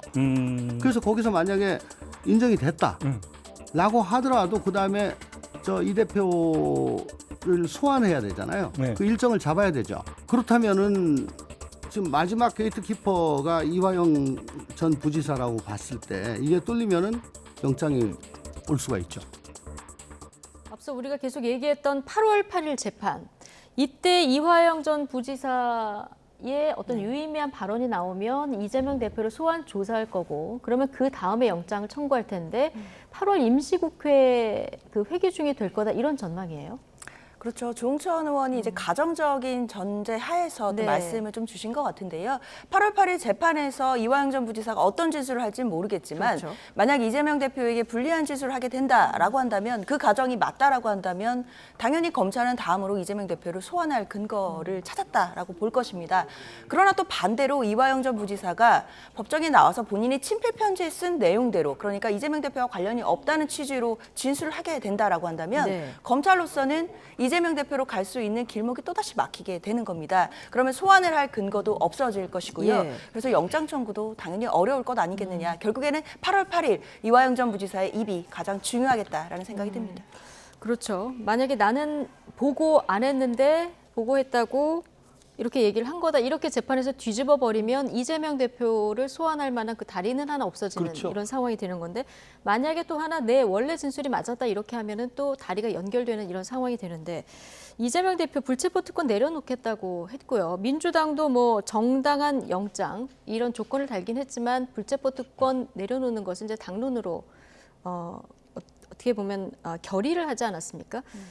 구속영장이 청구가 되면 어떻게 할 거라고 보십니까? 저는 그 체포동의안이 통과될 거라고 봅니다. 왜냐하면 이미 비명계 31명이 네. 그 불체포 특권 내려놓기가 민주당 내에서 한참 논란일 때 그 우여곡절 끝에 뭐 정당한 영장 청구에 한해서 뭐 내려놓는다 그렇게 했습니다만 그 과정 속에서 이미 비명계 31명은 연대를 해서 무조건 체포동의안이 오늘 불체포 특권을 내려놓겠다고 이름을 걸고 선언을 했어요. 네. 그러면 이번에 8월 중순 이후에 이제 회기가 열렸을 때 구속영장이 반드시 청구될 가능성이 높은데 네. 그러면 국민의힘 전원하고 정의당 의원 전원하고 이건 그 이미 당론으로 그렇게 돼 있으니까 무소속 의원들하고 그리고 31명의 이 민주당 의원이 있으면 그냥 과반수로 통과가 되게 돼 있어요. 네. 그러니까 사실은 검찰은 굳이 비핵기조항에 서둘러서 신청할 필요가 없다고 생각이 들고요. 그리고 지금 이 검찰 소환과 구속영장 청구의 스케줄상으로도 8월 15일 이전에는 힘듭니다. 그렇기 때문에 저는 그리고 9월 시작되면 바로 정기국 그렇죠. 시작이 되고 그렇죠. 그러니까 8월 말쯤에 만약에 구속영장이 청구가 된다면 예. 불체포 특권을 내려놓을 거냐 말 거냐 뭐 기명 투표를 할 거냐 말 거냐 논란 상관없이 지금 민주당의 전반적인 구도나 판세가 이재명 대표에 대한 체포동의안에 넘어오면 과반 가결로 저는 통과가 돼서 영장 실질심사에 서게 될 것이고 영장에 발부되면 현직 제1야당 대표가 영장에 의해서 구속이 되는 초유의 사태가 곧 벌어질 가능성이 높다고 그건 또 이제 재판에서 다퉈봐야 되는 그렇죠. 상황인 거고요. 자, 지금 말씀하셨으니까 체포동의안 네. 기명 투표로 하자. 이거 혁신위에서 제안을 했고 이재명 대표도 해보자 이렇게 얘기를 한 상황 아니겠습니까? 비명계 반발이 만만치 않아요. 오늘도 그 반박 얘기들이 좀 나왔는데 장현주 부위원장께서는 어떻게 보십니까? 사실 저는 이게 너무 과도한 논쟁이라고 생각이 들어요. 일단 불체포 특권에 대해서는 이재명 대표가 교섭단체 연설에서 포기하겠다라고 선언을 했습니다. 국민들 다 보시는 앞에서 말씀을 드렸기 때문에 그보다 더 큰 특권 내려놓기는 없다고 저는 생각이 들어요. 네. 근데 그런 연설을 하고 나니까 바로 국민의힘에서 공격이 나온 것이 어떻게 할 건데 실천을 밝혀라, 뭐 서약서를 써라 이런 말씀 하셨거든요. 행동으로 보여줘라.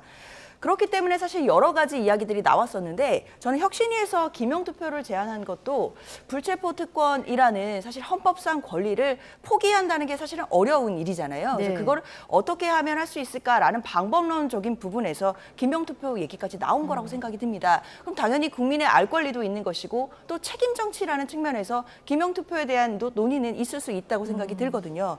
그런데 사실 이 부분에 대해서 뭐 조응천 의원님도 뭐 법 개정 사항이라서 쓸데없는 얘기다 뭐 이렇게 말씀을 주셨는데 그럼 애초에 불체포 특권은 헌법상 권리이기 때문에 헌법 개헌 사항인데 모두 다 쓸데없는 논의인 거거든요. 사실 그렇게 볼 필요는 없는 것 같고 사실 이걸 기명으로 한다 안 한다 이게 지금 중요한 것이 아니라 이재명 대표가 본인의 특권을 내려놓겠다라고 선언을 했고 그거는 국민들께 선언을 했기 때문에 저는 어떻게 해서든 피해갈 수 없다고 생각을 합니다. 네. 본질적인 논의를 좀 했으면 좋겠습니다. 그런데 이걸 기명으로 하면은 이재명 대표 관련한 표결을 하는데 누가 찬성하고 반대했는지 다 알게 되는 상황이 되다 보니까 이게 수박 색출쇼 아니냐 이런 비판이 지금 비명계에서 나오고 있거든요. 결과적으로는 이제 그렇게 충분히 그 해석이 될 수 있죠. 왜냐하면 기명투표라는 말이 혁신위에서 나왔을 때는 민주당이 불체포 특권 뒤에서 자꾸 기득권에 숨는다는 비판이 크기 때문에 불체포 특권을 내려놓는 것을 혁신위의 제1호 의안으로 했지 않았습니까? 근데 이 부분을 실천으로 담보하려면 헌법 개정 사항이기 때문에 담보할 수 있는 방법이 없잖아요. 그러다 보니까 입법을 통해서 그러면 이걸 무기명이 아닌 기명투표를 해서 국민들한테 떳떳하게 우리가 하자라는 저는 그런 선한 의도에서 혁신위에서는 저는 기명투표를 제안을 한 것으로 네. 보이고, 그러나 이게 공교롭게 이 쌍방울 사건이 그 이화영 부지사의 진술이 번복되면서 이재명 대표에 대한 체포영장이 시시각각 다가오는 형국이 되자 이재명 대표가 그걸 덥석 봤습니다. 예. 기명투표를 하는 게 생각해 봐야 되겠습니다. 그러니까 이것은 나에 대한 체포영장이 날아왔을 때 기명투표를 하자는 것은 우리 민주당 자당 의원 중에서 나에 대한 체포동의안을 찬성하는 사람과 반대하는 사람이 눈에 확연히 보인다는 거 아니겠습니까? 결과적으로. 그런 의도를 가졌는지 안 가졌는지 모르겠습니다만, 그렇게 될 경우 지금 최근에 개딸들의 예전에 수박 박멸, 수박 색출 엄청나지 않았습니까? 이런 분들의 극성 지지파들이 사실은 만약에 체포동의안 나왔을 때 거기에 찬성표를 던지는 사람이 기명으로 확인이 되면 그 사람에 대한 내년 공천을 앞두고 엄청난 이 강경파들의 일종의 집단 그 민원 같은 게 들어갈 거예요. 저번에 박용진 의원 같은 경우 쫓아다니면서 힘들게 하고 그랬지 않습니까? 이원 의원 같은 경우 그 사무실에 가서 데모도 하고 그랬기 때문에 그런 등등의 부작용을 생각하면 기명투표가 가능한 것도 아닙니다. 입법사항이기 때문에. 그렇기 때문에 그런 부작용을 생각해서 비명계 쪽에서는 수박 색출을 위한 쇼라고 지금 이야기하는 것으로 보입니다. 네. 자, 어쨌든 지금 검찰 수사들이 다시 속도를 내는 상황에서 자, 이재명 대표가 이 사법 리스크를 다 털고 총선으로 갈지 아니면 사법 리스크가 그대로 존재를 할지 이건 좀 지켜봐야 될 것 같고요. 선거 때마다 민주당 입장에서 계속 나오는 게 이제 조국의 강을 건너냐 마느냐 이 얘기였었는데요. 조국 전 법무부 장관 얘기를 잠시만 해볼 텐데요. 조민 씨의 입시 부정 관련 혐의 공소시효가 이제 얼마 안 남았어요. 조국 전 장관 부부가 입장문을 냈는데 부모인 저희의 불찰과 잘못이 있었음을 자성한다 이런 입장문을 7월 23일에 냈더라고요. 오늘 검찰 앞서 이제 브리핑하면서 그 티타임 했을 때 이제 질문이 있었던 것 같은데 검찰은 큰 의미 없다 이렇게 반응을 했는데 검찰이 어떻게 할 거라고 보십니까? 저는 결과적으로는 조민 씨에 대해서는 기소유예를 할 것이라고 봅니다. 결국 이제 기소를 하지 않을 거라는 생각이 드는데요. 검찰 입장에서도 지금 많은 부담감이 있을 겁니다. 물론 일가족을 전체 다 기소한다 이런 부담감도 있겠지만 지금 어떤 비판이 또 있는가 하면 사실 조민 씨에 대해서 기소 여부를 결정할 때 공범인 부모들의 입장을 보겠다라는 것이 또 검찰의 입장이었거든요. 이것이 또 어떻게 듣기에 따라서는 지금 현재 재판을 받고 있는 피고인들에게 자식을 볼모 삼아서 자백을 강요하는 것이 아니냐라는 비판도 분명히 나왔었습니다. 그렇기 때문에 검찰 입장에서도 조민 씨까지 기소를 하게 되는 부분에 대해서는 굉장히 부담이 있을 거라고 저는 생각이 듭니다. 그렇기 때문에 일단 8월 26일에 공소시효가 하나가 만료되는 게 있는데 그때까지는 기소를 유예할 것으로 보이고 다만 조민 씨에 대해서 지금 공소시효가 정지돼 있는 부분이 있습니다. 왜냐하면 조국 전 장관인 이제 아버지인 조국 전 장관이 재판 중이기 때문에 공범이 재판 중일 때는 공소시효가 정지되는 규정이 있습니다. 또 아버지와 함께 공모를 했던 부분에 대해서는 또 공소시효가 정지돼서 남아있는 부분이 있기 때문에요. 검찰로서는 일단 다음 달에 있을 공소시효가 완료되는 조민 씨의 혐의에 대해서는 기소유예를 하고 그 다음에 조국 전 장관과의 공모 여부에 대해서는 또 나중에 판단하겠다라는 입장을 취하지 않을까 그렇게 생각이 듭니다. 다음 달 26일이 만료가 되는데 기소유예할 것 같다. 자, 이런 전망이시고요. 어떻게 전망하십니까? 모르겠습니다. 검찰이 판단을 할 것으로 보이는데요. 아마도 계속 이 검찰 쪽에서 나오는 이야기가 그 어떤 태도를 보이는지 지켜보겠다라고 하는 건데 아마 그런 검찰의 입장 때문에 최근에 조국 부부 입장문이 나오지 않았습니까? 부부 공동명의 입장문 제가 볼 때 처음 본 것 같아요. 굉장히 이례적인 내용이었고 그러나 내용을 보면 진정으로 반성한다는 이야기보다는 굉장히 추상적인 뭉뚱그려서 그냥 하는 성찰, 책임 이런 이야기만 나오고 있습니다. 그럼에도 불구하고 조국 전 장관은 최근에 항소심이 시작됐을 때도 나는 일절 개입한 적이 없다. 생업에 바빠서 몰랐다라고 발뺌을 하고 있는 것이고요.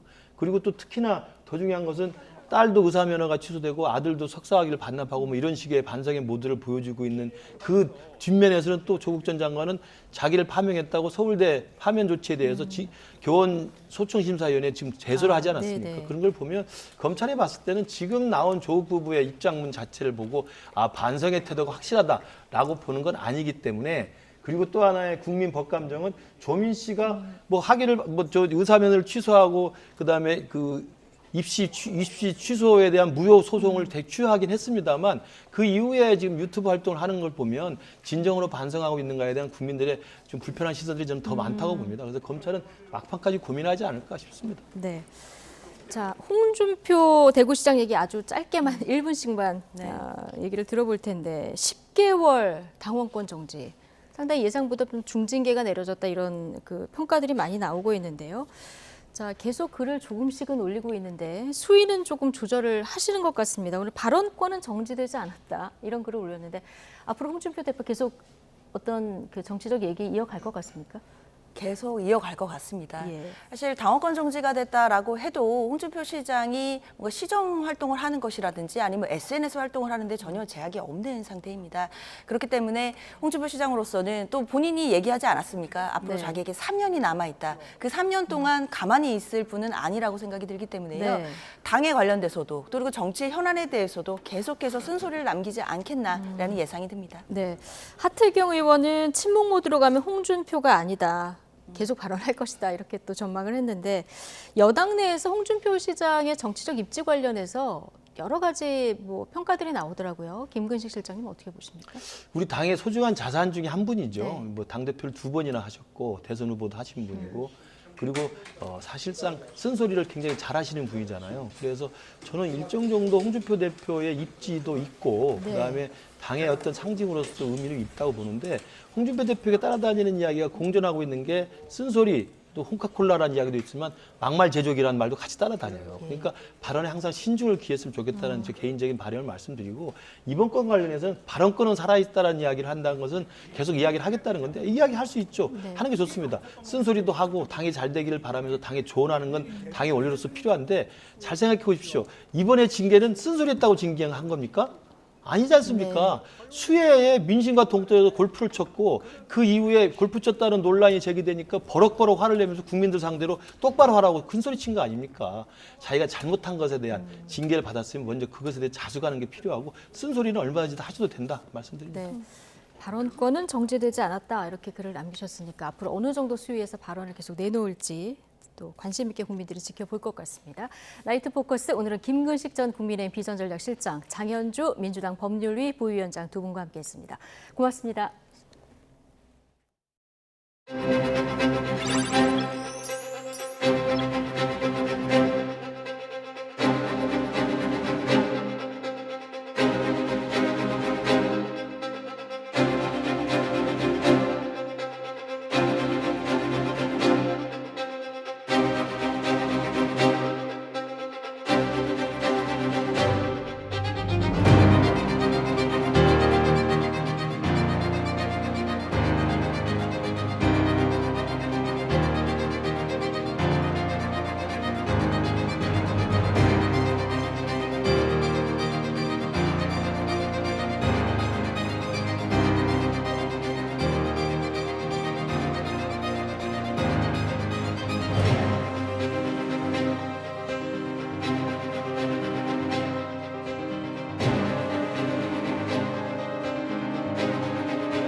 네, 윤석열 대통령이 정전협정 70주년 기념식에서 오늘의 대한민국은 유엔군의 피 묻은 군복 위에 서 있다면서 고귀한 희생을 결코 잊지 않겠다고 밝혔습니다. 네, 유엔 참전용사 62명을 무대에서 일일이 맞이하기도 했습니다. 강희경 기자입니다.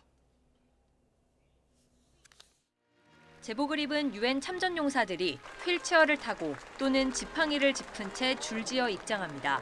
윤석열 대통령은 무대에 올라 62명 참전용사 전원이 입장할 때까지 박수로 맞이합니다. 유엔군 참전의 날과 정전협정 70주년 기념식에서 윤 대통령은 73년 전 수많은 젊은이들이 하나의 유엔 깃발 아래 대한민국의 자유를 지키기 위해 달려왔다며 결코 잊지 않겠다고 말했습니다. 오늘의 대한민국은 유엔군의 희생과 헌신 그리고 피 묻은 군복 위에 서 있습니다. 특히 유엔군 사령부는 70년이 지난 지금도 한반도 평화의 핵심이라고 밝혔습니다. 즉각적인 군사 지원을 제공할 수 있게 하고 전쟁 수행에 필수적인 유엔사 후방기지 7곳을 자동적으로 확보하는 플랫폼입니다. 우리나라에 계속 주둔해야 한다는 점을 강조한 것으로 종전선언을 하게 되면 유엔사 존립 근거가 사라지는 만큼 지난 정부의 종전선언 추진을 거듭 겨냥한 것으로 풀이됩니다. 한미동맹을 핵심 축으로 세계의 자유, 평화를 위해 노력하겠다는 약속에 이어서는 전쟁 잿더미에서 거듭난 부산에서 엑스포를 준비하고 있다는 홍보도 덧붙였습니다. 전쟁의 잿더미에서 세계적인 해양 도시로 거듭난 부산은 이제 역사상 가장 성공적인 세계 박람회 개최를 준비하고 있습니다.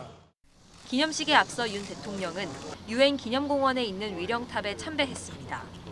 6.25 전쟁에서 전사한 유엔군 전사자를 추모하기 위해 건립된 것으로 현직 대통령의 참배는 이번이 처음입니다. YTN 강희경입니다. 네, 부산에서 열린 정전협정 70주년 기념식에는 22개 나라의 참전 용사들도 참석했습니다. 70년 만에 우리나라를 다시 찾은 이들은 아리랑을 부르며 그날을 기억했습니다. 임성재 기자입니다. 6.25 전쟁 당시 유엔군이 첫 발을 내디딘 부산 수영비행장이 있던 터. 국기 입장. 마련된 무대 위론 유엔 참전국 국기와 유엔기 그리고 태극기가 등장합니다. 한국 전쟁에 참전해 우리를 도운 22개국 대표단이 포성이 멈춘 우리나라를 70년 만에 찾았습니다. 행사 주제는 감사와 연대의 의미를 담은 헌신으로 얻은 자유, 동맹으로 이룰 미래. 오케스트라 연주에 맞춰 백발이 성성한 푸른 눈의 참전 용사가 마음속에 품어온 곡 아리랑을 부르고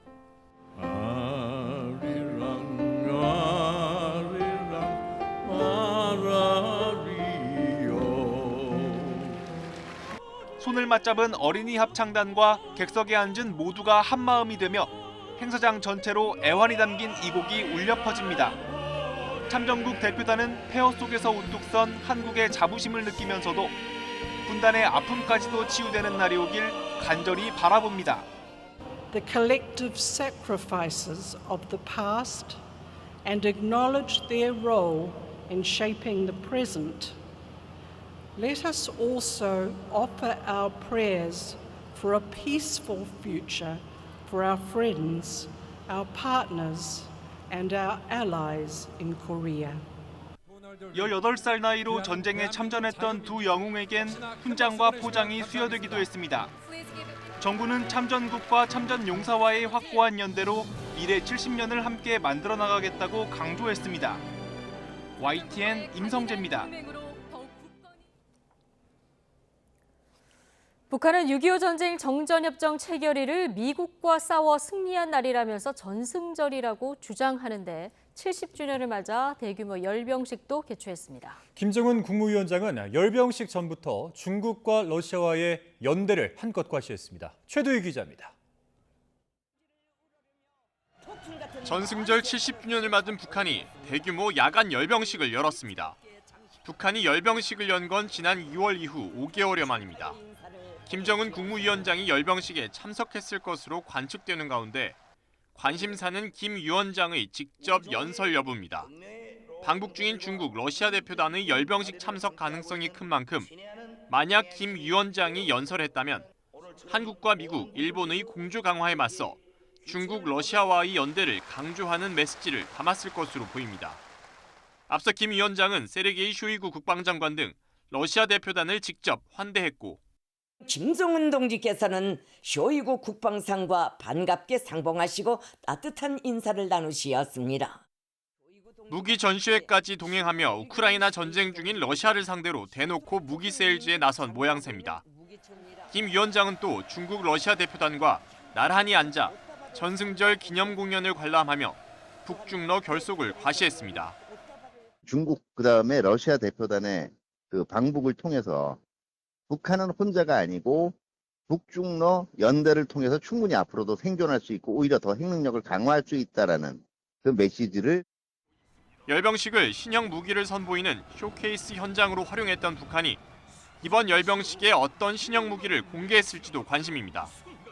지난 2월 열병식에서 처음 선보인 화성 18형을 대거 공개하거나 그동안 열병식의 모습을 드러낸 적이 없는 신형 무인기, 수중용 핵무기 헤일 등을 선보였을 가능성도 있습니다.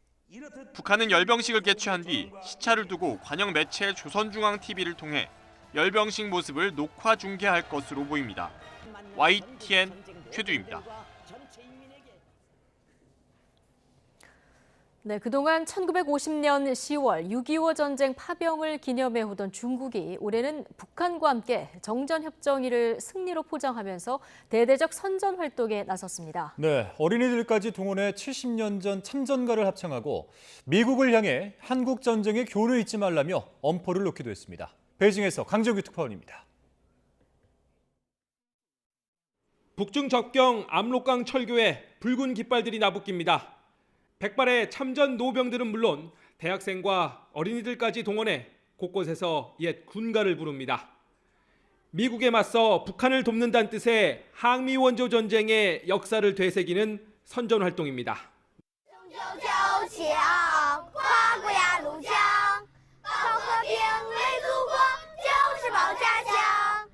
6.25 전쟁 당시 중국군이 처음 압록강을 넘었던 지안에서도 각종 기념 행사와 전시가 한창입니다. 各界群众、机关干部手持菊花，共同瞻仰烈士纪念墙，并敬献鲜花。 밤 8시 황금 시간대엔 항미 원조 승리 70주년 특집 다큐멘터리를 편성해 분위기를 띄우고 있습니다. 공산당 기관지 인민일보는 항미 원조 정신을 애국주의와 연결하며 실천을 촉구했습니다. 대외 선전 매체 환구시보는 미국이 한국 전쟁의 뼈아픈 교훈을 잊지 말아야 한다며 오늘날 중국의 힘은 70년 전과 다르다고 엄포를 놓기도 했습니다. 我们将大力弘扬伟大抗美援朝精神，增强忧患意识，坚定必胜信念。 1950년 10월 25일을 참전일로 기념해오던 중국. 이미 3년 전 대대적인 70주년 행사를 치렀습니다. 伟大抗美援朝精神跨越时空，必须永续传承，世代发扬。 올해 또 한 번 북한과 보조를 맞춰 정전협정일을 승리로 포장하며 내부 결속을 다지고 있습니다. 최근 격화되는 미중 전략 경쟁과 동북아시아의 신냉전 구도가 반영된 변화로 풀이됩니다. 베이징에서 YTN 강정규입니다.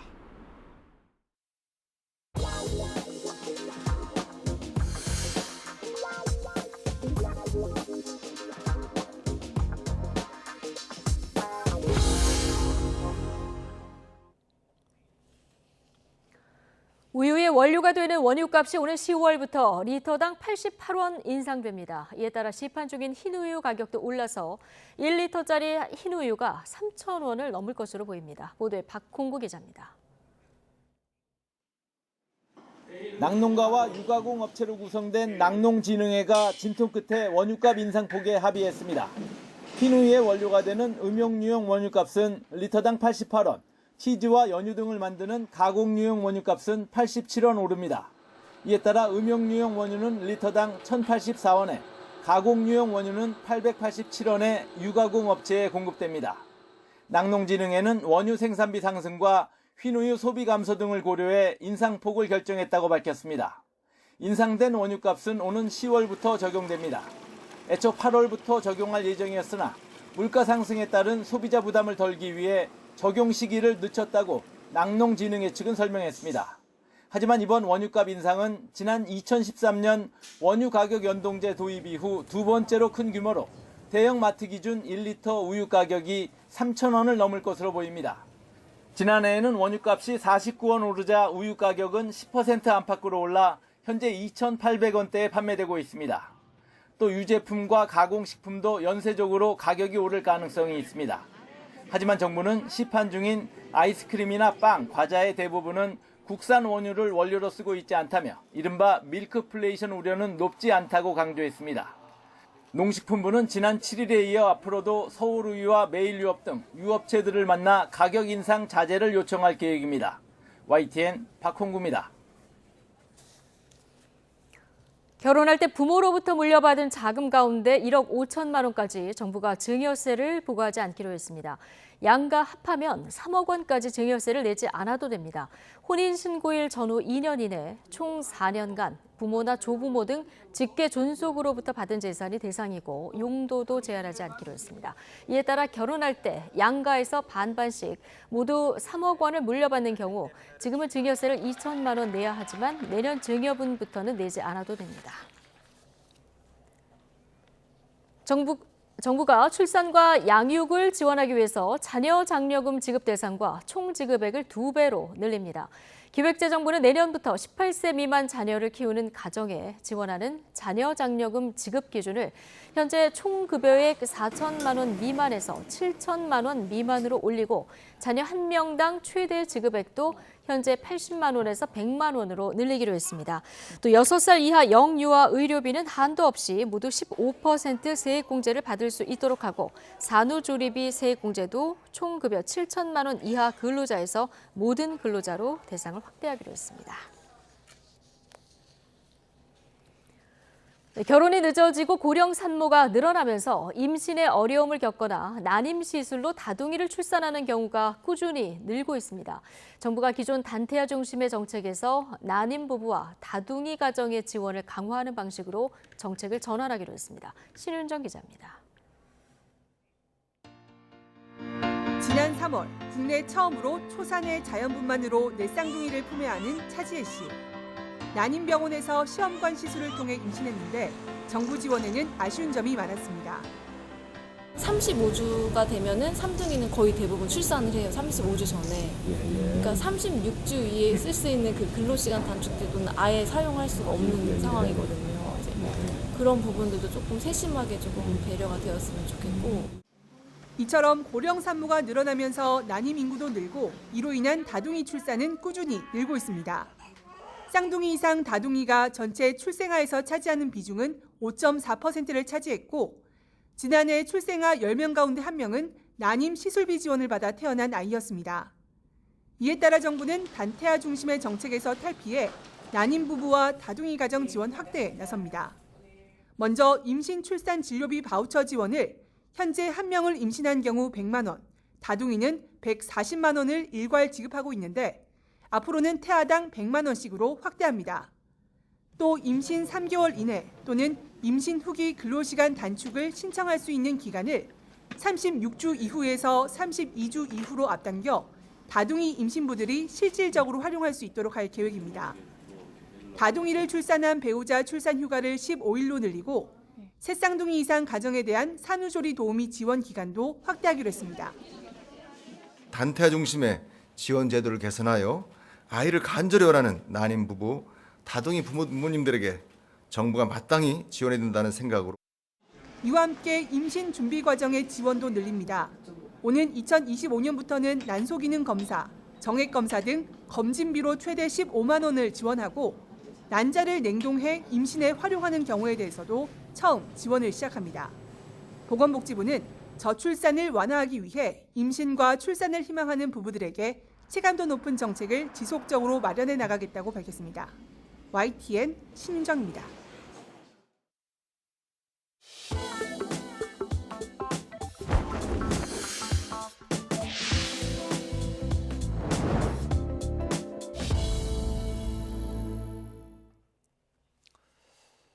방학을 맞아 계곡을 찾은 대학생 3명이 물 소용돌이에 휩쓸려 목숨을 잃었습니다. 휴가철 많은 사람이 찾는 곳이었지만 최근 이어진 호우로 유량이 평소보다 많았고 물살도 거셌습니다. 허성준 기자입니다. 군위군 북해면에 있는 동산 계곡입니다. 이곳에서 물놀이하던 대학생 4명이 물에 빠진 건 오전 9시 반쯤입니다. 바위 틈 물길을 따라 미끄럼을 타다 물소용돌이에 휘말린 겁니다. 한 명은 탈진 상태로 구조됐지만 나머지 3명은 숨진 채 발견됐습니다. 그냥 쭉 내려가다 중간에 수심이 좀 깊은 지역이 있습니다. 바위가 좀 깊게 패인 곳 있잖아요. 거기에 좀 소용돌이가 좀 심하거든요. 소용돌이에서 빠져나오지는 못하는 거죠. 사람이 가라앉아버리고. 계곡은 바닥이 보일 정도로 수심이 얕아 보였습니다. 하지만 내부는 달랐습니다. 지난주부터 이어진 호우로 수심이 갑자기 깊어지는 물 웅덩이가 만들어진 겁니다. 더구나 사고가 난 곳은 계곡물이 한데 모이는 곳이어서 물살도 거셉니다. 놀러도 많이 가고 주차장도 있고 사람들이 많이 아는 지역이었다 하더라고요. 비온 뒤라서 루장이 좀 있었고 사고 지점은 성인기 이상이었다 하더라고요. 소방당국은 물놀이를 할 때 구명조끼를 반드시 착용하고 위험 지역에는 접근하지 말아야 한다고 강조했습니다. YTN 허성준입니다. 돈 문제로 다툼을 벌이던 지인에게 흉기를 휘둘러 다치게 한 50대 남성이 체포됐습니다. 이 건물 밖으로 뛰어내리겠다면서 5시간 가까이 경찰과 대치하기도 했습니다. 임형준 기자입니다. 회색 상의를 입은 남성이 경찰들에게 이끌려 다세대 주택 밖으로 나옵니다. 잠시 뒤 남성을 태운 경찰 호송 차량이 골목길을 빠져나갑니다. 알고 지내던 60대 남성을 흉기로 찔러 다치게 한 혐의로 50대 남성 A씨가 긴급 체포된 겁니다. 남성은 이곳 피해자 집으로 와 흉기로 피해자를 찔렀습니다. 어저께 말다툼했다 그러더라고요. 한 4시쯤인가 5시쯤에 말다툼한 거 같은 뭐 시끄러운 소리가 들렸다 그러더라고요. 그때 그랬나 봐 그럼. 범행 직후 A씨는 건물 3층에서 밖으로 뛰어내리겠다면서 출동한 경찰과 대치했습니다. 소방당국은 에어매트를 깔아 만일의 사태에 대비했고 경찰은 위기협상팀과 특공대까지 투입했습니다. A씨는 피해자를 불러달라면서 대치를 이어가다가 5시간 만에 스스로 걸어나와 체포됐습니다. 복부 등을 찔린 피해자는 쓰러진 채 발견돼 병원으로 옮겨졌고 생명에는 지장이 없는 것으로 파악됐습니다. 밖에 나와 있는 환자를 응급처치하고 그냥 바로 이송했대요. 의식도 명료했고. 피해자와 금전 거래가 있던 A씨는 돈을 갚는 문제로 다툼을 벌이다 범행을 저지른 것으로 알려졌습니다. 좀 술이 지금 취해 있는 그런 상태인데 일단은 구체적인 내용은 추후 다시 말씀해 드리겠습니다. 경찰은 A씨를 상대로 범행 경위와 동기를 자세히 조사한 뒤 구속영장을 신청할 계획입니다. YTN 임영준입니다. 네, 신림동 흉기 난동범 조선이 내일 검찰에 구속 상태로 넘겨집니다. 서울관악경찰서는 내일 아침 살인 등 혐의를 받는 33살 조선을 검찰에 구속 송치합니다. 경찰은 조선이 범행에 앞서 인터넷에 홍콩 쇼핑몰에서 벌어졌던 흉기 난동 사건을 검색해보거나 살해 방법, 급소 등을 찾아본 것으로 바탕으로 계획 범죄를 저질렀다고 의심하고 있습니다. 네, 일본으로 배낭여행을 간 20대 한국인이 2달 동안 연락이 끊겨 현지 경찰이 수사에 나섰습니다. 오사카 총영사관 등에 따르면 지난 5월 9일 관광비자로 일본 오사카에 입국한 27살 윤모 씨가 지난달 상순 가족과 마지막으로 연락한 이후 행방이 묘연한 상태입니다. 윤 씨는 전직을 앞두고 여행을 가 와카야마 현에 있는 게스트하우스에 머문 것으로 알려졌습니다. 현지 경찰은 실종 신고를 접수하고 지난달부터 윤 씨를 찾기 위해 수사를 진행하고 있습니다. 한국 경찰도 윤 씨의 카드 사용 내역 등을 확인하면서 윤 씨의 행방을 확인하고 있습니다. 삼성전자가 화면을 접었다 펴는 폴더블 스마트폰 신제품을 공개했습니다. 경기 한파로 올해 상반기 반도체 부문에서 9조 원에 가까운 영업 손실을 본 삼성전자에 새로운 스마트폰이 하반기 구원투수가 될지 관심을 모으고 있습니다. 양일혁 기자입니다. Now, let's meet the newest Galaxy innovations. 외신 기자를 비롯해 2천여 명이 운집한 가운데 삼성전자의 새 스마트폰이 모습을 드러냈습니다. 단점으로 꼽히던 접히는 부분을 개선해 빈틈을 줄였고 주름도 최소화했습니다. 외부 화면을 전작보다 2배가량 키워 접었을 때 다양한 기능을 쓸 수 있게 활용도를 높였습니다. 무게는 줄이고 배터리 효율은 늘려 가지고 다니기 편하게 바꿨습니다. Already, more than half of our smartphone users say they are considering a foldable for their next upgrade. And Samsung Galaxy leads this fast-growing category as the preferred brand for foldables. 삼성전자의 영업 실적은 올해 들어 좋지 않은 것이 현실입니다. 1분기 영업이익이 14년 만에 최악을 거둔 데 이어 2분기 영업이익 역시 지난해 같은 기간과 비교해 95.3% 급감했습니다. 스마트폰과 함께 삼성전자의 실적을 이끄는 쌍두마차인 반도체 사업이 경기 한파로 1분기, 2분기 모두 4조 원대 적자를 봤습니다. 합치면 올해 상반기에만 9조 원에 이릅니다. 반도체에서 까먹은 영업 손실을 스마트폰으로 메워야 하는데 2분기 신통치 못한 시장 탓에 스마트폰 신제품 출시 효과를 극대화하지 못했습니다. 이번 폴더블 스마트폰이 구원투수 역할을 해줘야 한다는 얘기입니다. 하반기 실적 반등을 위해 삼성전자 입장에서는 이번에 새로 출시된 폴더블 스마트폰에 거는 기대가 클 수밖에 없습니다. 다만 글로벌 경기 침체로 프리미엄 스마트폰 수요가 얼마나 늘어날지가 관건이 될 전망입니다. YTN 양일혁입니다. 기아가 역대 최대 실적을 경신했습니다. 기아는 올해 2분기 매출이 지난해 같은 기간과 비교해 20% 증가한 26조 2,442억 원, 영업이익은 52.3% 오른 3조 4,030억 원으로 잠정 집계됐다고 밝혔습니다. 매출과 영업이익, 영업이익률, 순이익 모두 종전 역대 최고였던 지난 1분기 실적을 넘어섰습니다. SK텔레콤은 3천억 원 규모 자사주를 매입한 뒤 2천억 원 규모를 소각한다고 공시했습니다. 이번에 소각하는 주식은 보통주 429만 1,845주로 총 발행 주식 가운데 약 2%에 해당합니다. 소각을 위한 자기 주식 취득 예정 기간은 내년 1월 26일까지며 소각 예정일은 내년 2월 25일입니다. SK텔레콤은 다양한 방안의 주주 환원 정책을 검토하겠다고 밝힌 바 있다면서 이번 결정은 기업 가치 및 주주 가치 제고를 위한 것이라고 했습니다. 사단 지휘부를 위한 16첩 반상 특별시 갑질 논란이 제기됐던 육군 구사단 백마회관에서 병사들에게 상습적인 폭언과 폭행까지 일삼았다는 의혹이 추가로 제기됐습니다. 논란이 커지자 육군본부는 전담팀을 꾸려 실태 파악에 나섰습니다. 김다현 기자입니다. 경기도 고양시에 있는 육군복지시설 백마회관입니다. 사단 지휘부가 사적 모임을 위해 이곳을 이용하며 16첩 반상이나 특별 디저트를 제공받은 것이 드러나 특혜 논란이 일고 있습니다. 여기에 관리 책임을 맡은 A 상사가 10명 남짓한 회관병들에게 부당한 지시와 폭행 등 갑질을 했다는 추가 의혹이 제기됐습니다. 적은 인원으로 특별식 등 지나치게 많은 식사를 준비하도록 지시해 회관병들이 병원 신세까지 졌다는 주장도 나왔습니다. 오랜 시간 서서 근무하던 병사 2명은 무릎이 손상되는 질병을 얻었고 이 중 1명은 입원까지 했다는 겁니다. A씨가 근무 시간에 지인을 불러 고기를 구워 먹은 뒤 뒷정리를 모두 병사들에게 맡겼다거나 아들 생일에 티라미수 케이크까지 만들어 오라고 지시했다는 폭로도 나왔습니다. 근무 시간에 가족과 지인을 불러 VIP실인 김종호실에서 고기를 구워 먹었다고 한다. 이외에도 관리관은 자신의 아들 생일에 수제 티라미수를 만들어 오라고 시키기도 했다. 병사들은 상습적인 폭행과 폭언 등 지속적인 괴롭힘을 당하기도 했습니다.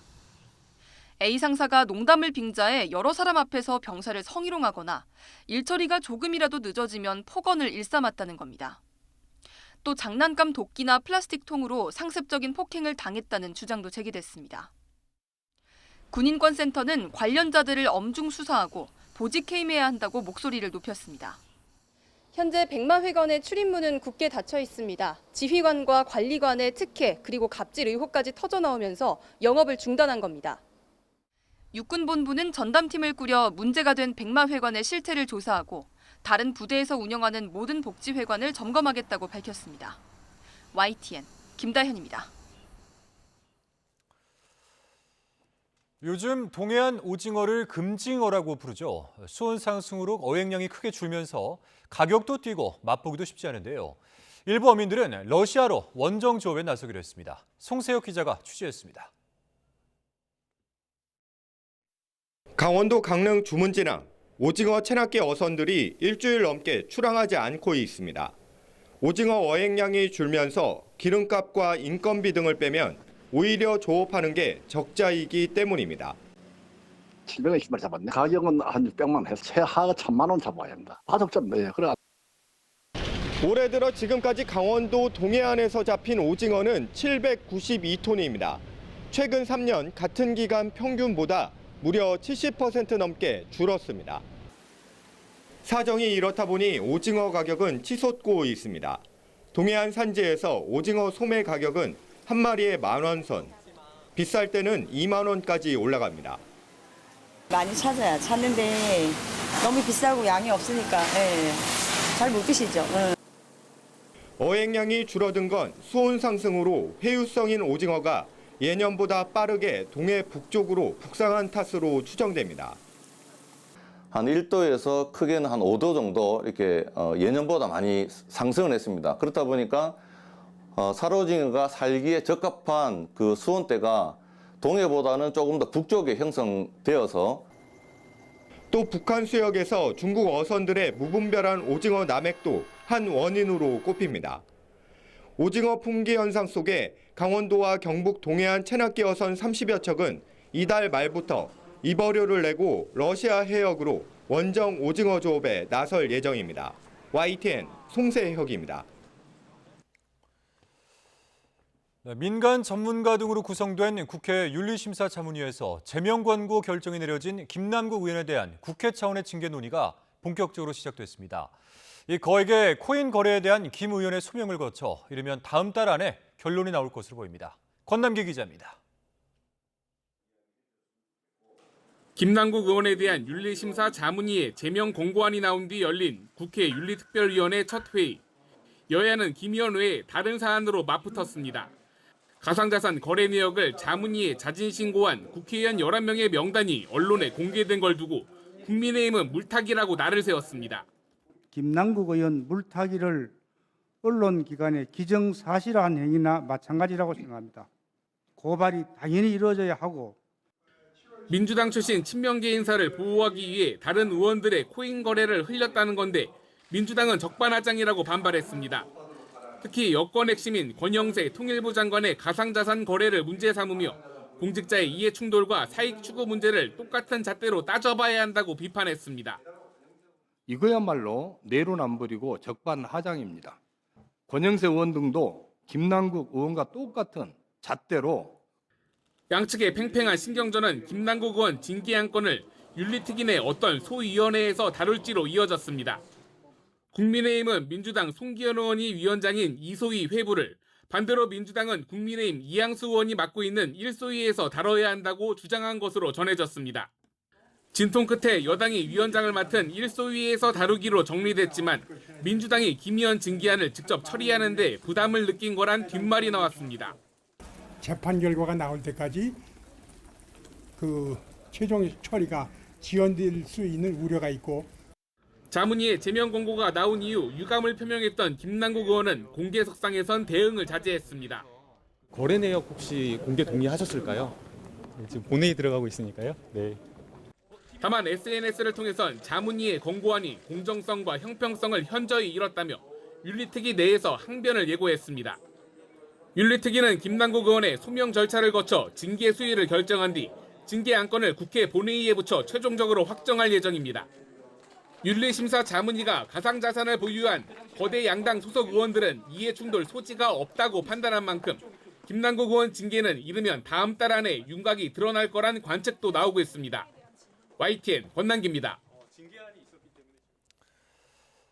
민주당 이재명 대표의 최측근 김용 전 민주연구원 부원장이 쌍방울 대북 송금 의혹과 관련해서 검찰에서 참고인 조사를 받았습니다. 이재명 대표에 대한 검찰의 압박이 높아지는 가운데 소환 조사도 얼마 남지 않았다는 전망이 나오고 있습니다. 우정훈 기자의 보도입니다. 쌍방울 대북 송금 의혹과 관련해 김용 전 민주연구원 부원장이 검찰의 참고인 신분으로 출석했습니다. 지난 5월 검찰의 소환 통보에 할 말이 없다며 서면으로 불출석 의사를 밝힌 지 2달여 만입니다. 김 전 부원장은 쌍방울 대북 송금과 관련해 아는 바가 없다면서도 본인을 둘러싼 말들이 와전되어 정리를 위해 출석했다고 밝혔습니다. 아주 명확하게 그 부분은 제가 맞습니다. 제가 여러 사람 있는 자리에서 단 한 차례 식사한 게 전부고 그 이상도 이하도 아니고. 검찰은 김성태 전 쌍방울 회장이 지난 2019년 이후 경기도 대변인이던 김 전 부원장을 3번 만났고 김 전 부원장이 대북 송금을 알고 있었다는 취지로 진술한 내용을 집중 조사한 것으로 알려졌습니다. 검찰은 이 전 부지사뿐만 아니라 쌍방울 대북 송금 관련 주변인을 조사해 누구 지시로 이루어진 건지 확인한다는 입장입니다. 검찰이 대북 송금 경위를 재구성하고 조만간 이재명 민주당 대표를 부를 거라는 전망이 나오는 이유입니다. 수사가 급물살을 탄 건 이 전 부지사가 이 대표에게 쌍방울 방북 비용 대납 관련 보고를 했다며 기존 입장을 바꾼 것으로 알려진 이후입니다. 이 전 부지사 부인은 검찰과 일부 변호인의 회유 때문이라고 주장했습니다. 이를 두고 법정에서 부부싸움까지 벌어졌지만 이 전 부지사는 변호인을 바꾸지 않는다는 의견을 굳힌 것으로 전해졌습니다. 검찰은 이 전 부지사의 진술 번복 이유는 모르지만 부당한 수사는 없었다는 입장입니다. 이에 따라 부인이 구체적인 회유 정황을 공개할지에 관심이 쏠리고 있습니다. YTN 우종훈입니다. 중국에서 일본산 쌀과 술 등 식품 통관이 잇따라 지연되고 있는 것으로 알려졌습니다. 오염수 방류에 반발하는 중국이 일본 수산물에 대해서 전수 방사성 검사를 하고 있는데 이 규제 범위가 더욱 확대될 수 있다는 전망이 나오고 있습니다. 도쿄에서 김세호 특파원의 보도입니다. 일본산 수입 수산물에 대해 전수 방사성 검사를 하며 사실상의 규제에 나선 중국. 이런 가운데 일본 교도통신 등은 중국 세관에서 일본산 쌀과 술, 과자 등 식품까지 통관이 지연되고 있다고 전했습니다. 일본 무역 관계자들은 중국 세관의 검사 강화가 수산물 이외 다른 수입품으로 확대될 수 있다고 보고 있습니다. 일본 정부는 자세한 상황을 알아보고 있다며 전면적인 방사성 검사가 도입된다면 국제적인 흐름에 역행하는 것이라고 우려했습니다. 日本産食品の安全性は科学的に証明されており、日本産食品に対する輸入規制措置を早期に撤廃するよう中国側に求めてきています。 중국과 보조를 맞추는 홍콩도 수산물에 이어 최근 채소에 대한 검역까지 강화한 것으로 전해졌습니다. 이에 홍콩 주재 일본 총영사관은 기자회견을 통해 오염수 방류의 안전성을 거듭 강조했습니다. 하지만 중국이 일본산 수입 규제를 확대하는 배경은 오염수 방류만이 아니라는 분석도 있습니다. 일본이 최근 대중국 반도체 장비 수출 규제 강화에 나서자 중국이 거세게 반발하며 보복을 시사한 바 있기 때문입니다. 我们将密切关注管制政策的影响，坚决维护自身的利益。 중국은 오염수 방류를 빌미로 대일 압박 수위를 높임으로써 일본과의 외교 현안에서 주도권을 잡으려는 의도가 있다는 분석이 나옵니다. 일본은 최근 중국과의 협력을 거듭 강조하고 있습니다. 하지만 중일 간 통상 부분에서의 갈등이 격화할 가능성을 배제할 수 없을 것으로 보입니다. 도쿄에서 YTN 김세호입니다. 추경호 부총리 겸 기획재정부 장관은 오늘 미국 연방준비제도가 정책금리를 0.25%포인트 인상한 것과 관련해 한미 금리 차에 대해서 일각의 우려가 있지만 외화 자금 시장 상황은 양호하다고 밝혔습니다. 추경호 부총리는 오늘 아침 서울은행회관에서 열린 비상거시경제금융회의 모두 발언에서 미국의 금리 인상은 시장 예상을 크게 벗어나지 않았다면서 이같이 말했습니다. 또한 파월 의장이 연내 추가 금리 인상도 배제하지 않는다고 했다며 주요국 통화 정책에 대한 불확실성이 상존하는 만큼 각별한 경계감을 갖고 대응해 나가겠다고 강조했습니다. 미국 정부가 미확인 비행물체인 UFO를 회수해 분해하고 또 이를 모방해서 역설계하는 프로그램을 진행하고도 수십 년 동안 숨겨왔다는 내부 고발이 나왔습니다. 미국 하원 UFO 청문회에서 나온 추정인데요. 자세한 소식은 류재용 기자가 전해드리겠습니다. 미 하원은 지난해부터 50여 년 만에 다시 미확인 비행 현상의 진상을 규명하기 위한 청문회를 열고 있습니다. 여러 주장과 증거들이 제시되고 있습니다. 이번에는 전직 군 관계자들이 나섰습니다. UAP are in our airspace, but they are grossly underreported. These sightings are not rare or isolated, they are routine. 초기밀 프로그램 관련 정보를 다뤘던 전직 공군 소령은 여기서 더 나아가 정부가 UFO와 외계인 유해를 갖고 있으면서도 숨기고 있다고 주장했습니다. I was informed in the course of my official duties of a multi-decade UAP crash retrieval and reverse engineering program. 또 미국 정부는 1930년대부터 외계 존재 활동을 인지하고 있었을 것이라고 주장했습니다. 그러면서 내부 고발자로서 괴롭힘을 당하고 있다고도 했습니다. Have you faced any retaliation or reprisals for any of your testimony or anything on these lines? It was very brutal and very unfortunate, some of the tactics they used to hurt me both professionally and personally, to be quite. 미 국방부는 성명을 내고 그로슈의 이 같은 UFO 관련 주장을 뒷받침할 만한 그 어떤 정보도 찾지 못했다고 일축했습니다. 하지만 버쳇 의원 등은 정부가 정보를 숨기고 있다는 주장을 지지하면서 이번 폭로는 시작에 불과하고 앞으로 더 많은 사람들이 나설 것이라며 진상 규명 의지를 밝혔습니다. YTN 유재용입니다. 최근 30년간 아시아 지역의 온난화 추세가 그 직전 30년에 2배에 이를 정도로 빨라지면서 곳곳에서 수해와 가뭄 등이 빈발하는 것으로 나타났습니다. 세계 기상기구는 아시아 기후 현황 보고서를 통해 지난해 아시아 평균 기온이 역대 기록 가운데 두세 번째로 높은 수준으로 1991년에서 2020년 평균 기온보다 0.72도 높다고 밝혔습니다.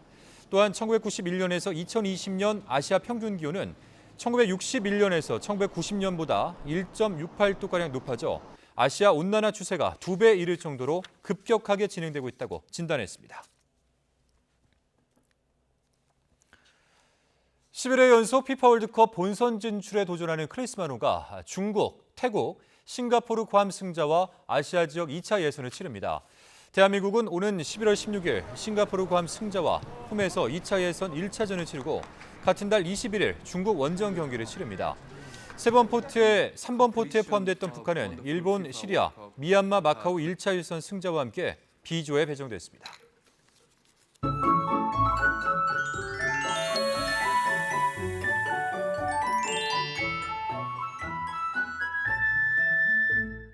밤에는 열대야가, 낮에는 찜통더위가 기승을 부리고 있습니다.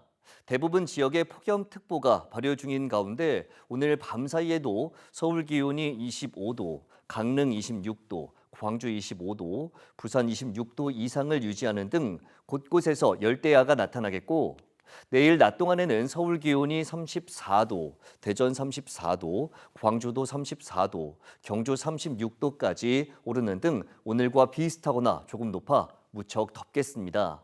온열 질환에 걸리지 않도록 수분 섭취 충분히 해주시고 틈틈이 휴식도 취해주시기 바랍니다. 또 대체로 구름만 간간히 지나겠지만 아침까지 내륙 곳곳에 안개가 매우 짙게 끼겠고 오후에는 대기가 불안정해지면서 돌풍과 벼락을 동반한 60mm 이상의 소나기가 쏟아지는 곳이 있겠습니다. 갑작스럽게 많은 비가 내릴 수 있는 만큼 피해 없도록 대비해 주시고 우산도 꼭 챙겨주시기 바랍니다. 주말에도 찜통더위가 기승을 부리는 가운데 곳곳에 소나기가 내리겠고 남해안과 제주 해안에는 계속해서 너울성 파도가 높게 일 전망입니다. 피서객들은 해안가 안전사고에도 유의해 주시기 바랍니다. 날씨 정보였습니다. 네, 목요일 뉴스나이트 마치겠습니다. 함께해 주신 여러분 고맙습니다.